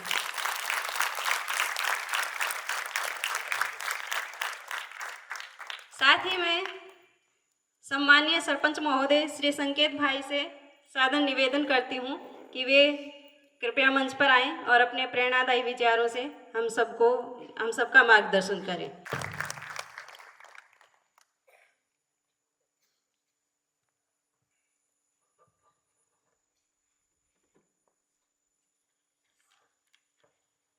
First of all, I warmly दिल से मैं क्षमा चाहता हूँ कि मुझे यहाँ पे आने में देरी हो गई. आज श्री पीएम स्कूल जवाहर नवोदय विद्यालय सापुतारा अंतर्गत आदर्श युवा ग्राम सभा का खूब सुंदर यहाँ पे आयोजन हुआ है. First of all, we know all the childrens and teachers what is the gram sabha. Understand. आपको यहाँ हमारे बच्चे लोग ने एजुकेशन डिपार्टमेंट में दो तरीके से अपना एजुकेशन बढ़ता है. उसकी कई थीम हैं. एक है रीडिंग और दूसरा है लर्निंग, और जो डिजिटल मतलब कि जो नाट्यकरण के द्वारा जो टीचिंग दिया जाता है उससे बच्चे लोगों तुरंत कैचअप करते हैं उसको. तो आज मैं पहले तो क्षमा मांगता हूँ कि मुझे यहाँ पे आने में देरी हो गई, और जवाहर नवोदय स्कूल सापुतारा की ओर से मुझे इनवाइट यहाँ किया गया. तो मैं ज़्यादातर नहीं बताऊँगा, मगर देश का भावी हर बालक बच्चा होता है और वो भी एजुकेशन से ही उसका जीवन घड़तर का पाया यहाँ मिलता है. तो मैं एक सरपंच की तरह एक पंचायत राज कैसे अस्तित्व में आया है और पंचायत की भूमिका क्या है। राष्ट्र निर्माण में पंचायत उसका बेसिक ग्राउंड लेवल का काम करता है, वो है ग्राम पंचायत। आज हमारे गुजरात राज्य में बंधारण एक्ट 73 अनुसंधान में 1983 में गुजरात राज्य सरकार ने पंचायत अधिनियम धारा एक्ट लागू किया है। उसमें पूरे राष्ट्र में जो मतदाताओं है गांव के, वो मतदाताओं का समान अधिकार है। आज हम देखते हैं कि दिल्ली में संसद भवन है, वहाँ हमारे डिस्ट्रिक्ट वाइज जो डिवीज़न है, वो डिवीज़न के संसद वहाँ कहीं विकास के बड़े बड़े कामों की दरखास्त करते हैं, अनुसूची लगाते हैं और वो विधायक में पसार करके वो काम मंजूर होता है। वैसे ही हमारे राज्य सरकार यानी कि यहाँ अपने यहाँ से जो एमएलए पूरे डिस्ट्रिक्ट में से एमएलए को इलेक्ट करके विधानसभा जो राज्य सरकार में होती है वहाँ हम भेजते हैं। और ग्राउंड लेवल पे जो काम करता है वो हर एक जो पंचायत के गांव के मतदाता भाइयों होते हैं, वो लोग सरपंच को इलेक्टेड करके वो अपने ग्राम सभा में सरपंच को स्थान देते हैं। अभी देश को आगे बढ़ाना है, विकास को आगे बढ़ाना है, एजुकेशन को आगे बढ़ाना है, तो उसके पाया में ही सरपंच है। और वो सरपंच को कैसे अपनी फर्ज और कार्य करना है वो ग्राम सभा से ही मालूम होता है। और सरपंच को जो ग्राम सभा बुलाई जाती है उसमें सरपंच को गांव के मतदाता यानी कि जो वोटर्स होते हैं वो पूरे के पूरे गांव के वोटर्स को सभी को समान हक दिया है। सबको ग्राम सभा में जाना उसका हक बनता है। और जो ग्राम सभा होती है वो गुजरात राज्य सरकार में जब 4 ग्राम सभा जो राज्य सरकार से ओर से नक्की होते हैं, एक पहली ग्राम सभा जो अपना गुजरात राज्य स्थापना दिन होता है 1 मई, तभी वो पहली ग्राम सभा बुलाई जाती है। दूसरी ग्राम सभा गांधी जन्म जयंती जब भी होती है तभी, और तीसरी ग्राम सभा दिसंबर के बजट में, और एक ग्राम सभा मई में बुलाई जाती है। तो उसमें 4 ग्राम सभा जो सरकार के अनुसंधान अधिकारियों से ली जाती है, उसमें गांव के कई तरीके के प्रश्न होते हैं, चाहे शिक्षण हो, सिंचाई हो, मार्ग, रोड, आपत्ति व्यवस्थापन, आरोग्य, ये सब प्रश्न वो ग्राम सभा में चर्चा की जाती है। उसमें सरकार को मालूम कैसे पड़ेगा कि मेरा एक चिचिना गावठा ग्रुप ग्राम पंचायत है, तो उसमें 5 गांव का पूरा समावेश होता है। मैं रहता हूँ चिचिना गावठा में, दूसरे 4 गांवों में क्या सुविधा उसको लोगों को जरूरी है वो वहाँ के लोग भी जानते हैं। तो गुजरात राज्य सरकार ने जो ग्राम सभा का आयोजन किया है, वो ग्राम सभा में तमाम मतदारों को जाने का संपूर्ण अधिकार है और उसको बोलने का भी उसका अधिकार है। तो अभी बच्चे लोग यहाँ पे, हम डांग डिस्ट्रिक्ट के पूरे यहाँ पे हमारी केंद्रीय विद्यालय नवोदय स्कूल है, तो शायद आजू बाजू दूसरे डिस्ट्रिक्ट से भी बहुत यहाँ पे बच्चे लोग शिक्षण ग्रहण करते होंगे। तो मैं अभी आपको गुजराती में थोड़ा सचोट बताऊंगा तो आपको थोड़ा डीपली उसका ख्याल आएगा। ग्राम सभा ये अपना राष्ट्રની પાયા નિર્માણનું કામ એ ગ્રામ સભા કરે છે, બરાબર? તો ગ્રામ સભામાં આપણે તમામનો જવાનો જે મતદાર ભાઈઓ છે એ બધાનો જવાનો અધિકાર ગ્રામસભામાં છે. ગ્રામસભાના સચિવ એટલે કે અધ્યક્ષ એ પંચાયતના ચૂંટાયેલા સરપંચ છે અને એમની સાથે ચેરમેનમાં આપણા તલાટી કમ મંત્રી એ હોય છે. દરેક વ્યક્તિને પોતાનો પ્રશ્ન રજૂ કરવાનો એમનો હક હોય છે. એની મિનટ્સ એટલે કે નોંધ લખી અને આયોજન લખવાની તકેદારી એ તલાટી કમ મંત્રીની હોય છે. અને પાયામાં દરેક પ્રશ્નોની રજૂઆત કરવાનો હક અને અધિકાર દરેક મતદાતા ભાઈઓનો હોય છે. આપણા ગામમાં કદાચ કોઈ પ્રશ્ન ઉપસ્થિત થયો હોય કે ભાઈ મારા ફળિયામાં પાણી આવતું નથી, મારા ફળિયામાં રોડ રસ્તા બન્યા નથી. કદાચ આપણે હવે 21મી સદી ટેકનોલોજી જોડે જીવીએ છીએ તો કદાચ આપણા ઘરમાં સમૂહમાં આપણે રહેતા હોય અને આપણે યુપીએસસી જીપીએસસી કે નેટ સ્લેટની જ્યારે તૈયારી કરતા હોય તો આપણને ઘરનો માહોલ મળતો નથી. તો એના માટે પણ ગ્રામ પંચાયત જવાબદાર છે. તો આપણે એ ગ્રામ સભામાં જઈ અને આપણે જો રજૂઆત કરીએ તો આપણા પ્રશ્નને વાચા આપી સરપંચ અને તલાટી એ મિનટ્સ યાની કે દરખાસ્ત કરી તાલુકા પંચાયતને આપે છે, તાલુકા પંચાયત જિલ્લા પંચાયતને આપે છે અને જિલ્લા પંચાયતમાંથી જે આપણા આખા વર્ષ દરમિયાન ગ્રામ સભાનું જે બજેટ રજૂ થાય છે એ બજેટમાં એને આપણે પ્રથમ તો સમાવિષ્ટ કરવું પડે છે અને પછી એની દરખાસ્ત કરી અને આપણે મંજૂર કરાવીએ છીએ. એટલે મિત્રો, ગ્રામ સભા એ પાયાનો બેઝ છે. રાષ્ટ્રના નિર્માણનો બેઝ એ ગ્રામ સભા છે. જો ગ્રામ સભા પ્રશ્ન કરશે તો જ આપણો કોઈ પણ એ પછી રોડ રસ્તા હોય કે પછી એજ્યુકેશન હોય કે પછી આરોગ્ય હોય તો જ એમાં પરિવર્તન આવશે. જ્યાં લગીન ગ્રામ સભામાં પ્રશ્ન રજૂઆત કે પ્રશ્નોત્તરી ના થાય ત્યાં લગીન અધિકારી કે પદાધિકારીને કાંઈ ખબર પડશે નહીં કે કયા ગામમાં શાની જરૂરિયાત છે.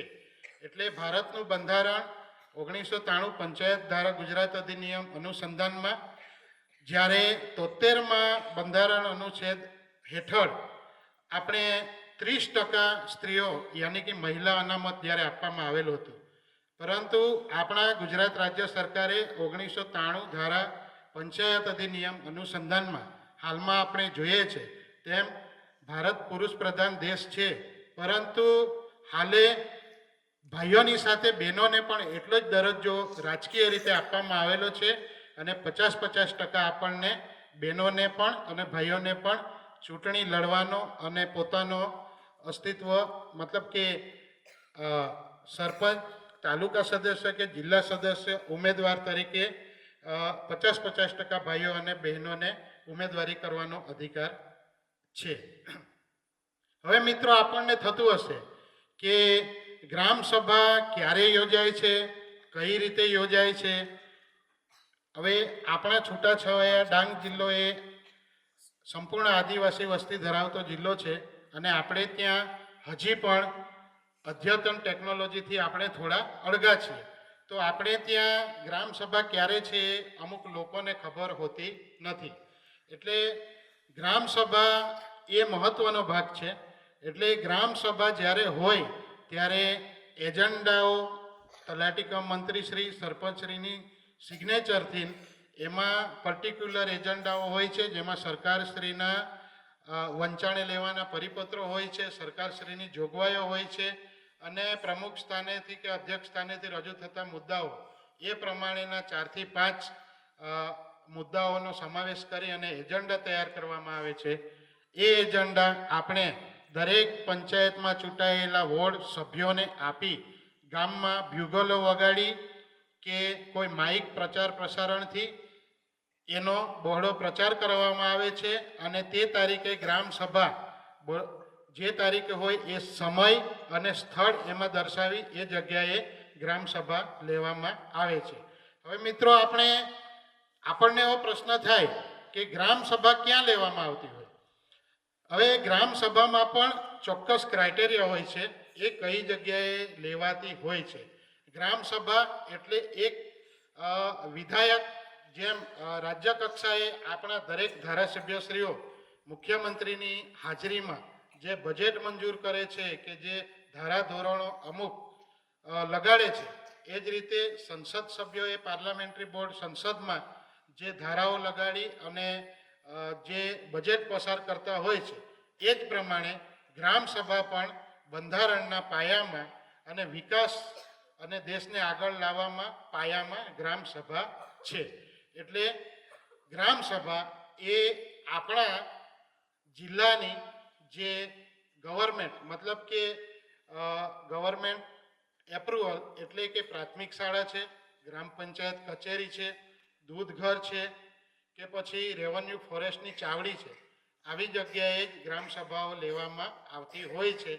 ગ્રામસભાનું મહત્ત્વ એટલું બધું છે કે કોઈ ખાનગી જગ્યાએ કે કોઈ સામૂહિક જગ્યાએ એને ગ્રામસભા બોલાવવામાં આવતી નથી. એટલે આપણે પણ મિત્રો હમણાં જે શિક્ષણ મેળવીએ છીએ તો આપણે પણ એ જાણવું જરૂરી છે કે ગ્રામસભા ક્યાં ક્યાં સ્થળે લઈ શકાય છે અને ગ્રામસભામાં જવાનો કોનો અધિકાર છે. આપણે જાણીએ છીએ કે ભારતનો મતદાર યાની કે 19 વર્ષની ઉંમરે આપણે એક મતદાર તરીકે પોતાનો મત આપીએ છીએ, તો આપણે મતદાર તરીકે સૌનો અધિકાર છે કે આપણી રજૂઆત ગ્રામસભામાં કરીએ. ગ્રામસભામાંથી વંચાણે લઈ તાલુકા કક્ષા, જિલ્લા કક્ષા કે રાજ્ય કક્ષાએ એ કામો મોકલવામાં આવે છે. તો મિત્રો, આ થઈ ગ્રામસભાની વાત. હવે કદાચ એવું થતું હોય કે આપણે 5 ગામનું બજેટ છે, તો 5 ગામનું બજેટ હમણાં આપણે રાજ્ય સરકારની જુદી જુદી યોજનાઓ ચાલતી હોય છે, તો એમાં ગ્રામ પંચાયત એ સ્વાયત્ત સંસ્થા છે. એટલે સ્વાયત્ત સંસ્થા મતલબ કે એ પોતે એનો નિર્ણય કરી અને એ ગ્રાન્ટ વાપરી શકે. એટલે 15th ફાઇનાન્સ જે પ્રમાણે યરલી જાય છે, હમણાં 2024-2025 ચાલે છે, એટલે 15મું નાણાં પંચ નામની યોજના. એ જે 15મું નાણાં પંચ, તમે મિત્રો કદાચ બાળકો જોતા હશો કે આપણા ગામમાં કદાચ તમે નીચે બસ ડેપો પાસે કે કોઈ સામૂહિક સ્થળ પાસે તમે બાકડા પર બેસતા હોય તો ત્યાં 15મું નાણાં પંચ અંતર્ગત એવું લખ્યું હશે. તો એ જે ગ્રાન્ટ છે એ ગ્રામ પંચાયતની સ્વતંત્ર ગ્રાન્ટ છે. એમાં જે ગામના વિકાસના કાર્યો કરવાના છે એમાં 50% રોડ રસ્તાના કામ છે, 30% પાણીના કામો છે અને 20% સ્વચ્છતા અને આરોગ્યને લગતા કામોના આયોજન એમાં આપણે આપી શકીએ છીએ. આ માહિતી પણ આપણને હોવી જરૂરી છે કે ગ્રામસભામાં કેવા કેવા કામો આપણે કરી શકીએ. એટલે મિત્રો, ગ્રામસભામાંથી જ આપણે કામોની રજૂઆત કરીએ અને એ કામો ત્યારે જ મંજૂર થાય છે. બરાબર? એટલે આ તમને ગ્રામસભા વિશે માહિતી આપી. હવે ગ્રામસભામાં આપણે જોઈએ કે ભાઈ ગ્રામસભા ક્યારે માન્ય ગણાય. ગ્રામસભા ક્યારે માન્ય ગણાય કે ભાઈ 5, 7 કે 20 લોકો બેસવાથી ગ્રામસભા માન્ય ગણાતી નથી. કુલ મતદારના 10%, યાની કે ધારો કે મારે ચીચીને ગાવઠા પ્રોપર મારી ગ્રામ પંચાયત છે, તો મારે ચીચીના ગાવઠાનું વોટિંગ, ધારો કે મારે ચીચીના ગાવઠા ગામમાં મેં ગ્રામસભા બોલાવી છે, તો મારે 850નું વોટિંગ છે, તો મારે ત્યાં આગળ 10% લેખે મારે 80 માણસોની કોરમ થાય ત્યારે એ ગ્રામસભા માન્ય ગણાય. એટલે ગ્રામસભામાં કેટલા માણસો બેસે તો એ ગ્રામસભા માન્ય ગણાય છે, આ પણ આપણને ખ્યાલ હોવો જરૂરી છે. હવે આપણા 1993 અધિનિયમ અંતર્ગત જે આપણે બંધારણ અનુસૂચિ પ્રમાણે આપણા અંબાજીથી લઈને ઉમરગામના જે 18 જિલ્લાઓ આદિવાસી વસ્તી ધરાવતા જિલ્લાઓ છે, એને રાજ્ય સરકારે 2004 અધિનિયમ પેસા એક્ટ અનુસંધાનમાં એને વર્ષમાં 4 ગ્રામસભાઓ હોય છે, પરંતુ આ 18 જિલ્લાઓ માટે છૂટછાટ આપી અને છૂટી ગ્રામસભા લેવાનો પરિપત્ર થયેલ હોય. કારણ કે આપણે ત્યાં આપણા ગામડામાં આપણા પોતાના ઘરો છૂટાછવાયા હોય છે. યાની કે હવે 5 ગામની એક ગ્રામ પંચાયત હોય એટલે 5 થી 8 કિલોમીટરની અંતરના ગામડાઓ કદાચ એ દિવસે નહીં આવી શકે તો તલાટી કમ મંત્રીએ સરપંચની સહી લઈ અને એજન્ડા કાઢી દરેક ગામે ગ્રામ સભા બોલાવી એ લોકોના પ્રશ્નને વાચા આપી મિનિટ્સ રેડી કરી પ્રોસિડિંગ લખી અને તાલુકા પંચાયતે આપવાની થાય છે. તો આ આપણી ગ્રામ સભાની ભૂમિકા છે. એટલે રાષ્ટ્રને વિકાસ કરવો હોય તો આપણા દરેક મતદારોએ પ્રથમ તો ગ્રામ સભાનો પાયો મજબૂત કરવો પડે. ગ્રામ સભાના વિકાસ કાર્યોને એકદમ દીપાવવા પડે તો ગ્રામ સભાથી તાલુકા જિલ્લા અને જિલ્લાથી આપણા રાજ્યસભા અને રાજ્યસભાથી આપણા સંસદ ત્યાં લગીનો રાષ્ટ્રના વિકાસમાં સિંહ ફાળો ગ્રામ સભાનો હોય છે. તો ગ્રામ સભાનું મહત્ત્વ આ પ્રમાણે હોય છે. તો આજના તબક્કે મને અહીં આમંત્રિત કરી ગ્રામ સભા વિશેની જે માહિતી અને એક સરપંચના નાતે જે ગ્રામ સભાના સત્તા કાર્યો અને ફરજો જે કરીએ છે તે પ્રમાણે આજે આ માહિતી મેં આપની સમક્ષ મૂકી છે. મને પણ ખૂબ આનંદ થયો કે બાળકો સાથે આ રીતે સંવાદ કરવામાં મને તક મળી. અને હમણાં હું સરપંચ છું એની પહેલેનો મારો જ્યારથી પોલિટિકલ નેતૃત્વ કર્યું ત્યારથી હું તાલુકા પંચાયત પ્રેસિડેન્ટ પહેલી ટર્મમાં હતો, હમણાં સરપંચમાં છે. અને એને પહેલાં મારે શિક્ષણ ઉપર ખૂબ જ રસ રુચિ અને વ્યવસાય હું એક પોતે પણ શિક્ષક હતો અને મેં રિઝાઇન મૂકી અને એક ચેલેન્જ પોલિટિક્સ લડી ગામનો વિકાસ સારો થાય, ગામના લોકોને સરકારની સુવિધાઓ પૂરી પડે એના માટે મેં સરકારી નોકરી પડતી મૂકી અને પોલિટિક્સમાં ઝંપલાવ્યું છે. અને અમારી બીજી ટર્મ છે. અહીંયા કદાચ મેં 2-3 દીકરીઓની જોઈ કે એ મારા વિદ્યાર્થીઓ છે. એટલે ખૂબ આનંદ થયો. એટલા માટે આજે સરે જે ટાઈમ આપેલો હતો પરંતુ સરપંચ એસોસિએશનના પ્રમુખના નાતે પ્રાંત અધિકારી મેડમ જે મિટિંગ લેતા એટલે થોડું મોડું થયું. તે બદલ હું દિલથી માફી માગું છું અને અહીં મને 2 શબ્દ બોલવાની તક આપી તે બદલ સૌનો આભાર માની વિરમું છું. જય હિન્દ, જય ભારત. ग्राम सभा की भी उतनी ही भूमिका रहती है.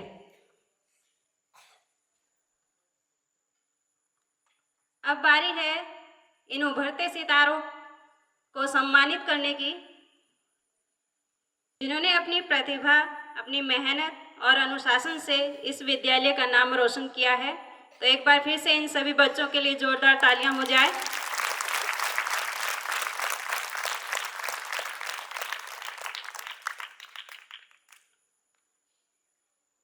इसके लिए मैं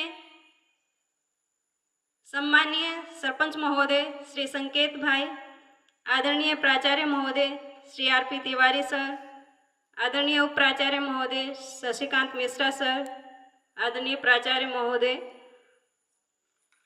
वृंदावन पाल सर और आदरणीय श्री ईश्वर भाई वाडेकर सर को मंच पर बुलाना चाहती हूँ कि कृपया वे मंच पर आएं और इन विद्यार्थियों को पुरस्कार प्रदान कर इनका उत्साहवर्धन करें.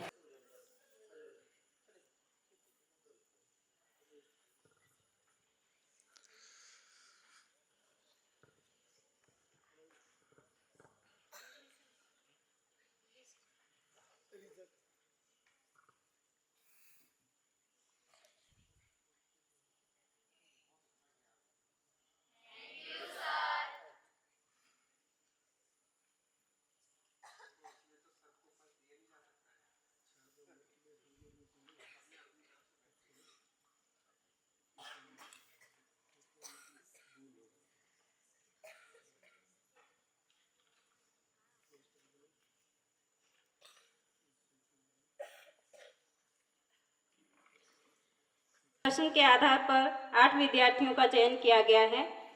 तो मैं 8वें नंबर से विद्यार्थी का नाम यहाँ पर लेती हूँ. वो विद्यार्थी यहाँ आगे आकर अपना पुरस्कार ग्रहण करें. पूर्वी गामित,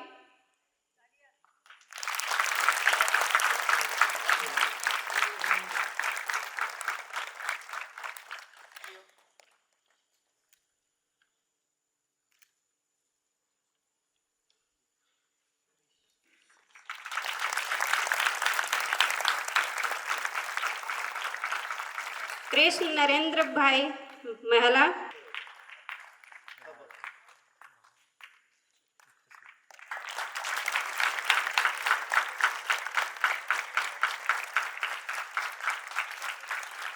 रागिनी शैलेश भाई वसावा,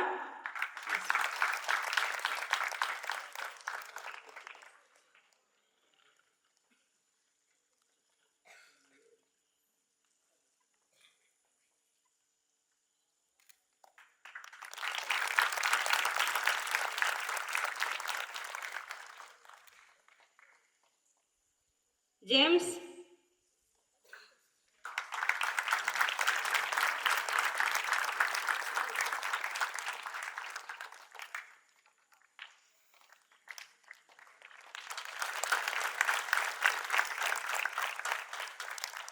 सोहम राठौड़,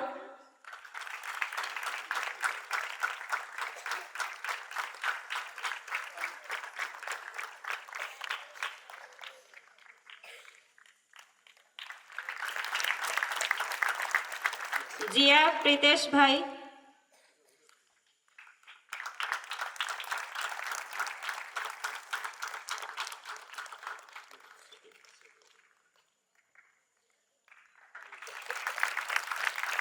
मैथिली निकुम,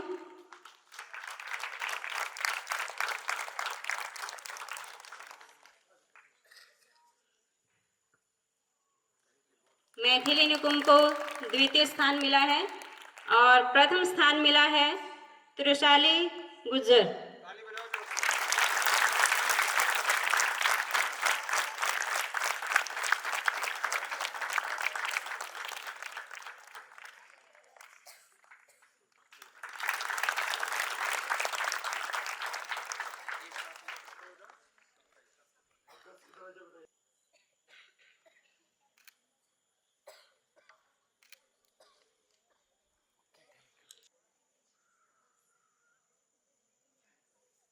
कि कृपया वे मंच पर पधारें और अपने मूल्यवान उद्बोधन से हम सबका मार्गदर्शन करें। Please sir. संकेत भाई, sarpanch ji, venue principal RP Tiwari sir, vice principal sir, international Saputara के principal sir Shri Wadelkar sir और इस विद्यालय के सभी प्रबुद्ध शिक्षक बंधु, प्यारे विद्यार्थियों, मैं सर्वप्रथम इस विद्यालय के वेन्यू प्रिंसिपल सर को धन्यवाद दूंगा कि मुझे इस विद्यालय में आमंत्रित कर इस कार्यक्रम का हिस्सा बनाया और आप सभी प्रतिभागियों ने जिस तरह से यहाँ प्रदर्शन किया उसकी जितनी तारीफ की जाए उतना ही कम है। बहुत बहुत उत्कृष्ट प्रदर्शन आपने किया है और आपकी तैयारी जैसी रही उसे देखकर यह प्रतीत होता है कि आपके पीछे जिन शिक्षकों ने आपको तैयार किया है उन शिक्षकों का भी बहुत बड़ा योगदान रहा है। तो सभी शिक्षक साथियों के लिए जो इनको तैयार किया है उनके लिए भी बहुत बहुत धन्यवाद। साथ ही यहाँ पर जो एक अनोखी बात देखने को मिलती है वो ये है कि जो अपना प्रतिनिधि चुनता है और जिनको चुना जाता है वो दोनों लोग आमने सामने अपनी समस्याओं का और उनके निराकरण का प्रयास करते हैं। ये लोकतंत्र का सबसे प्यूरेस्ट फॉर्म का रिप्रेजेंटेशन है, क्योंकि संसद में और विधानसभा में हम जिन्हें चुनकर भेजते हैं, हमारी क्या समस्याएं हैं, उनका रूबरू इंटरेक्शन आमने सामने नहीं होता है, बल्कि हमारे प्रतिनिधि हमारी समस्याओं को वहां पहुंचाते हैं। और यहाँ पर जिनको हमने चुना है और जिनके द्वारा चुना गया और जो व्यक्ति चुनकर बैठे हुए हैं उनके सामने आमने सामने चीजों का निराकरण होता है। तो ये लोकतंत्र का, डेमोक्रेसी का सबसे उत्कृष्ट नमूना है। इसे ही सत्ता का विकेंद्रीकरण कहते हैं, जो कि इसको जितना सशक्त बनाया जाएगा उतना ही लोगों की समस्याएं जो होंगी वो निम्नतर होती जाएंगी। अगली चीज मैं ये बताना चाहूंगा कि एक्सपीरियंशियल लर्निंग क्या होती है और रोड लर्निंग क्या होती है, उसका उदाहरण आपने यहां देख लिया। क्या उदाहरण देखा कि हमें इतनी तैयारी करनी पड़ी अपने रोल के लिए, इतनी मेहनत करनी पड़ी, और जो ग्राउंड लेवल पर प्रधान जी ने जो काम करते हैं वो ए से लेके जेड तक सारी चीजें अपनी ऐसे ही बताते चले गए। तो यही होता है कि जब हम ग्राउंड लेवल पर काम करते हैं तो कैसे हम धीरे धीरे अपने एक्सपीरियंस से सीखते हैं। तो यही है कि कार्य करते करते ही सीखा जाता है। अगली बात मैं ये कहूँगा कि आपने यहाँ पे मॉडल यूथ ग्राम सभा के रिप्रेजेंटेटिव के रूप में और उसके डिफरेंट रोल प्ले किए।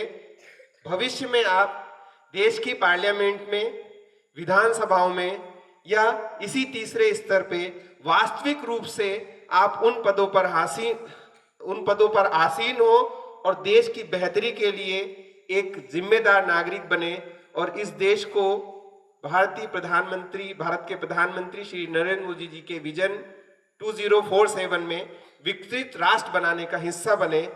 उसके लिए आप काम करें और आपके प्रयासों की मैं सराहना करता हूं, और इसमें प्रत्यक्ष अप्रत्यक्ष रूप से जिन सभी लोगों का योगदान रहा उन सभी लोगों को बहुत बहुत धन्यवाद। Thank you.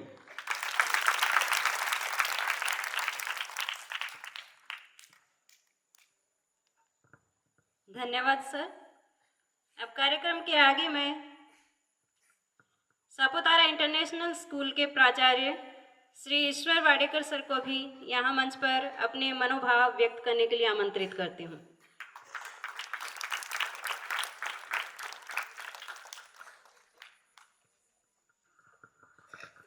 Thank you very much, madam. I sincerely bow down to the holy feet of Ma Saraswati, as well as this pious campus of JNV. Sarpanch sir, principal of JNV, Tiwari sir, VP sir, Pal sir, respected teachers, and my dear students, wishing you good evening. Feeling cold? No? Those who watched this Gram Sabha, I don't think they'll feel cold. Those who are feeling cold means they did not watch and listen properly. Anyway,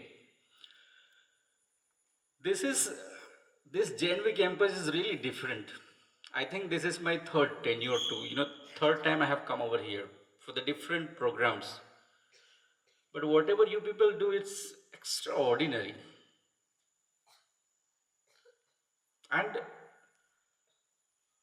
it surprises me a lot to, get the inner talent, to find out that inner talent in the students of Dang district. It's really difficult.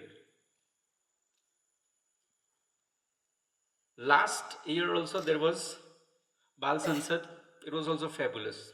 And this year you performed Gram Sabha. Marvelous.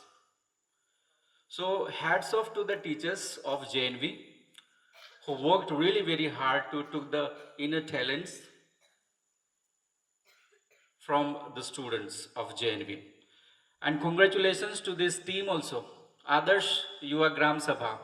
You performed so well. In this teaching field, we people are always asked, to impart the practical knowledge, practical teaching. And I think JNV always sets the best example of practical learning and practical teaching. My dear students, in the future, we all come from the villages. Everybody, I feel, everybody is from the village. सब लोग गांव से ही आते हैं ना? Okay. So, this today, whatever you have learned over here, you're going to perform after some years. So you will remember this beautiful moment. And at that time, you speak as bold as you are today. You also fight for the problems of your village. There are so many problems. Problems are not solved because we are quiet in the Gram Sabha. हम बोलते ही नहीं ग्राम सभा में. I have been to some Gram Sabhas, especially in my village. People don't speak. हम बोलते नहीं. अभी हम ऑफिस में आचार्य सर के साथ वही बात करते थे. पाल सर भी वही बताते थे कि the students don't open up. My dear students, we live in the 21st century. You need to open it. बोलना पड़ेगा, समस्याओं के बारे में बोलना पड़ेगा. Beautiful word is written here, आदर्श युवा. सब लोग गांव से आते हैं. Can you tell me, हमारे गांव में आदर्श युवा है?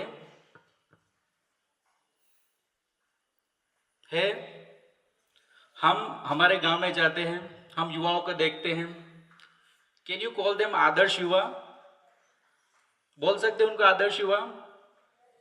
अब वो लोग क्या करते हैं वो मुझे बताने की जरूरत नहीं है.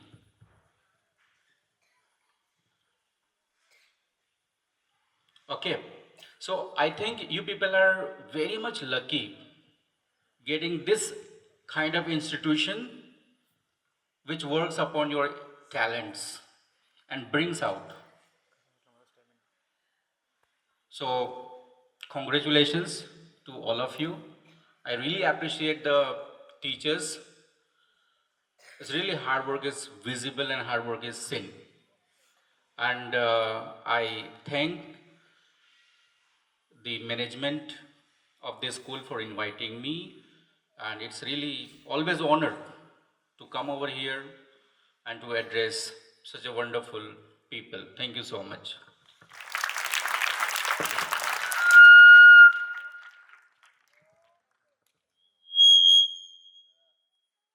धन्यवाद सर. हर सफल कार्यक्रम के पीछे अनेक लोगों का हाथ होता है, अनेक लोगों की मेहनत होती है. तो उन सभी का आभार प्रकट करने के लिए मैं आदरणीय श्री शशिकांत मिश्रा सर जी को मंच पर बुलाना चाहती हूँ. Please sir.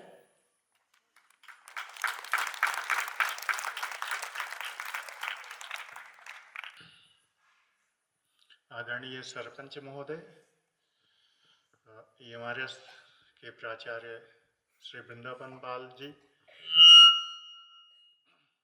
सापुतारा इंटरनेशनल के प्राचार्य, हमारे विद्यालय के प्राचार्य और मार्गदर्शक तिवारी सर, मेरे विद्वान साथीगण और प्यारे बच्चों, देखा जाए तो स्थानीय स्वशासन की रीढ़ है ग्राम पंचायत. वैदिक काल से लेकर आज तक हम लोग जो स्वशासन की अवधारणा है उसके सूत्र हमारे लोकतंत्र में बड़े गहरे से जुड़े हुए हैं. और यही कारण है कि जब विभिन्न देशों में शायद मताधिकार और वयस्क मताधिकार, सार्वभौमिक मताधिकार जैसी अवधारणाएं काफ़ी बाद में आई, हमारे यहाँ बहुत सदियों से चली आ रही हैं. वैदिक काल में सभा और समितियाँ होती थीं और 16 महाजनपद हुए. ऐसे लोगों को अपने निर्णय करने का अधिकार था. ग्राम पंचायत जो है देखा जाए तो शासन का मूलभूत रूप है. यदि हमारी जो समस्याएं हैं उसमें हमारी सीधे सीधे सहभागिता होती है तो बेशक जो है हम लोग अच्छा करते हैं. और यही कारण है कि आज सरकार भी महसूस कर रही है कि लोगों को जागरूक किया जाए. देखा जाए तो सिर्फ वोट देना या 18 साल के होने के बाद हमें मताधिकार का अवसर मिलता है वो उपलब्धि नहीं है. वोट क्यों देना है, किसे देना है, कैसे देना है, ये चीज़ें महत्वपूर्ण होती हैं. हम अपना प्रतिनिधि कैसे चुनें, ये चीज़ें ज़्यादा मायने रखती हैं. वोट तो सभी देते हैं लेकिन शायद हम लोग अपने मत का सही उपयोग करते हैं, शायद नहीं करते, क्योंकि हमारे अंदर वो जागरूकता नहीं. हम लोग जानते नहीं हैं कि अपने वोट को हम लोग कैसे देश के विकास के लिए, अपने विकास के लिए, समाज को आगे ले जाने के लिए उपयोग कर सकते हैं. तो एक देश के एक बहुसंख्यक जो हमारी ग्रामीण आबादी है, शायद देश का लगभग 70% होगा, 650 से अधिक हमारे गांव होंगे, उनमें एक जागरूकता की आवश्यकता है कि लोग मताधिकार का सही उपयोग करें. और वो जागरूकता आप लोगों के माध्यम से आएगी. जो हमारा आदर्श युवा ग्राम सभा है वो समाज के लिए एक मार्गदर्शक का काम करेगी कि कैसे जो है हम अपने मताधिकार का उपयोग करके समाज को, देश को एक नई दिशा दे सकते हैं. भारत को उस लक्ष्य की ओर अग्रसर कर सकते हैं जो हम लोगों का सपना है, विकसित भारत. 2047। तो शायद उसके पहले भी कर सकते हैं अगर हम लोग प्रयास करेंगे तो इस कार्यक्रम में माननीय सरपंच महोदय, जिन्होंने आपको बड़े विस्तार से सारी चीज़ें बताई, क्योंकि वो ज़मीनी स्तर से जुड़े हैं, उन चीज़ों का व्यवहारिक ज्ञान रखते हैं, उनको कोई किताब पढ़ने की ज़रूरत नहीं है, उनके रोज़मर्रा के दैनिक गतिविधि में शामिल है। तो ऐसे अनुभवी व्यक्ति का हमें मार्गदर्शन मिला, आप लोगों को भी, कि कैसे ग्राम पंचायत चलती हैं, उसके अधिकार क्या हैं, हमारी जो सार्वजनिक व्यवस्थाएं हैं कैसे संचालन होता है। उन्होंने बड़े सुंदर तरीके से जो है हमें मार्गदर्शन प्रदान किया। उसके लिए हम विद्यालय परिवार की तरफ से आभार व्यक्त करते हैं। वृंदावन पाल जी, जिन्होंने बड़े सुंदर शब्दों में हमें जो है बताया कि इस चीज़ों की क्या आवश्यकता है। किताबों में तो हम लोग पढ़ते ही हैं ग्राम पंचायत और स्थानीय स्वशासन के बारे में, लेकिन व्यवहारिक रूप में शायद हमें उसका अनुभव नहीं है। तो सर ने बड़े सुंदर शब्दों में बताया, हमें मार्गदर्शन प्रदान किया। हमारे सापुतारा इंटरनेशनल के प्राचार्य महोदय जी, जिन्होंने बड़े सुंदर शब्दों से जो है हमारा मार्गदर्शन किया, हमें प्रेरणा दी। और बेशक ऐसे अतिथियों के आगमन से हमें कुछ नया करने की सीख मिलती है, हमारे मन में भी उत्साह होता है। जब कोई हमें अच्छा कहता है तो हमें और अच्छा करने का हमारे अंदर जज्बा होता है ना? हाँ ना? हाँ, सही है। जब कोई अच्छा कहता है तो हमारी जिम्मेदारी भी कई गुना बढ़ जाती है, क्योंकि हमें उस कसौटी पे उतना तो रहना ही है। अगली बार आएंगे सर तो उससे हम लोग अच्छा ही करके दिखाने की कोशिश करेंगे, है कि नहीं? तो ये चीज़ें जो हैं, तो सर के लिए मैं आभार प्रकट करता हूँ। हमारे प्रेरणा स्रोत और विद्यालय के हमारे प्राचार्य श्री तिवारी सर का भी, जिनके शायद मार्गदर्शन के बिना ये कार्यक्रम संभव ही नहीं हो पाता। हमारे इंग्लिश सर और उनकी जो पूरी टीम है, जिन्होंने दिन रात जी जान से अथक प्रयास किया, कितना सुंदर जो है उसका प्रस्तुतिकरण किया, कितनी उसके पीछे मेहनत छिपी हुई है, वो आज दिखाई दे रही है। मतलब इतना, वही हम लोग बात भी कर रहे थे कि एक भी संवाद शायद किसी ने इधर उधर नहीं हुआ, सबका इतना सुंदर अभिव्यक्ति, शायद बिल्कुल ये पूरी टीम जो है बधाई की पात्र है कि कितने सुंदर तरीके से। एक भी, मैंने कई बार देखा है कार्यक्रमों में हड़बड़ा जाते हैं, सही से प्रस्तुति नहीं दे पाते हैं, लेकिन यहाँ एक बार भी ऐसा नहीं हुआ। एक बच्चा भी मतलब लगा नहीं कि वो पहली बार ऐसी प्रस्तुति दे रहा है। तो बेशक आप लोगों को मैं हार्दिक बधाई और शुभकामनाएं देता हूं। आपके इस उत्कृष्ट प्रदर्शन के लिए मैं विद्यालय परिवार की तरफ से आपको धन्यवाद देता हूं, और सभी हमारे जो शिक्षक गण हैं, विद्वान साथी, जिनका किसी न किसी रूप में हर कार्यक्रम में हमारा सहयोग रहता ही है, क्योंकि हम लोग टीम की तरह काम करते हैं। आप सभी श्रोतागण, क्योंकि बिना श्रोता के कोई कार्यक्रम सफल नहीं होता, किसी कार्यक्रम की जान होते हैं, कार्यक्रम की सफलता उन्हीं पे निर्भर करती है। तो एक बार मैं विद्यालय परिवार की तरफ से इस कार्यक्रम से जो भी जुड़े रहे हैं, किसी भी रूप में जिन्होंने अपना योगदान दिया है, उन सबको ढेर सारी हार्दिक बधाई और उनके प्रति मैं धन्यवाद ज्ञापित करता हूँ। धन्यवाद। धन्यवाद सर। जैसे सर ने बताया कि आप सभी के सहयोग के साथ ही इस कार्यक्रम को हम सफल, प्रेरक और प्रेरणादायी बना सके हैं, और अब हम इस कार्यक्रम को यहीं समाप्त करते हैं, इस कार्यक्रम का यहीं समापन करते हैं। इसके साथ ही इस कार्यक्रम से जुड़े सभी विद्यार्थियों, हमारे विशिष्ट अतिथिगण, प्राचार्य महोदय, उप प्राचार्य महोदय, सभी से मैं अनुरोध करती हूँ कि वे कृपया मंच के समक्ष उपस्थित हों और सभी का एक साथ ग्रुप फोटो हो सके। Please sir.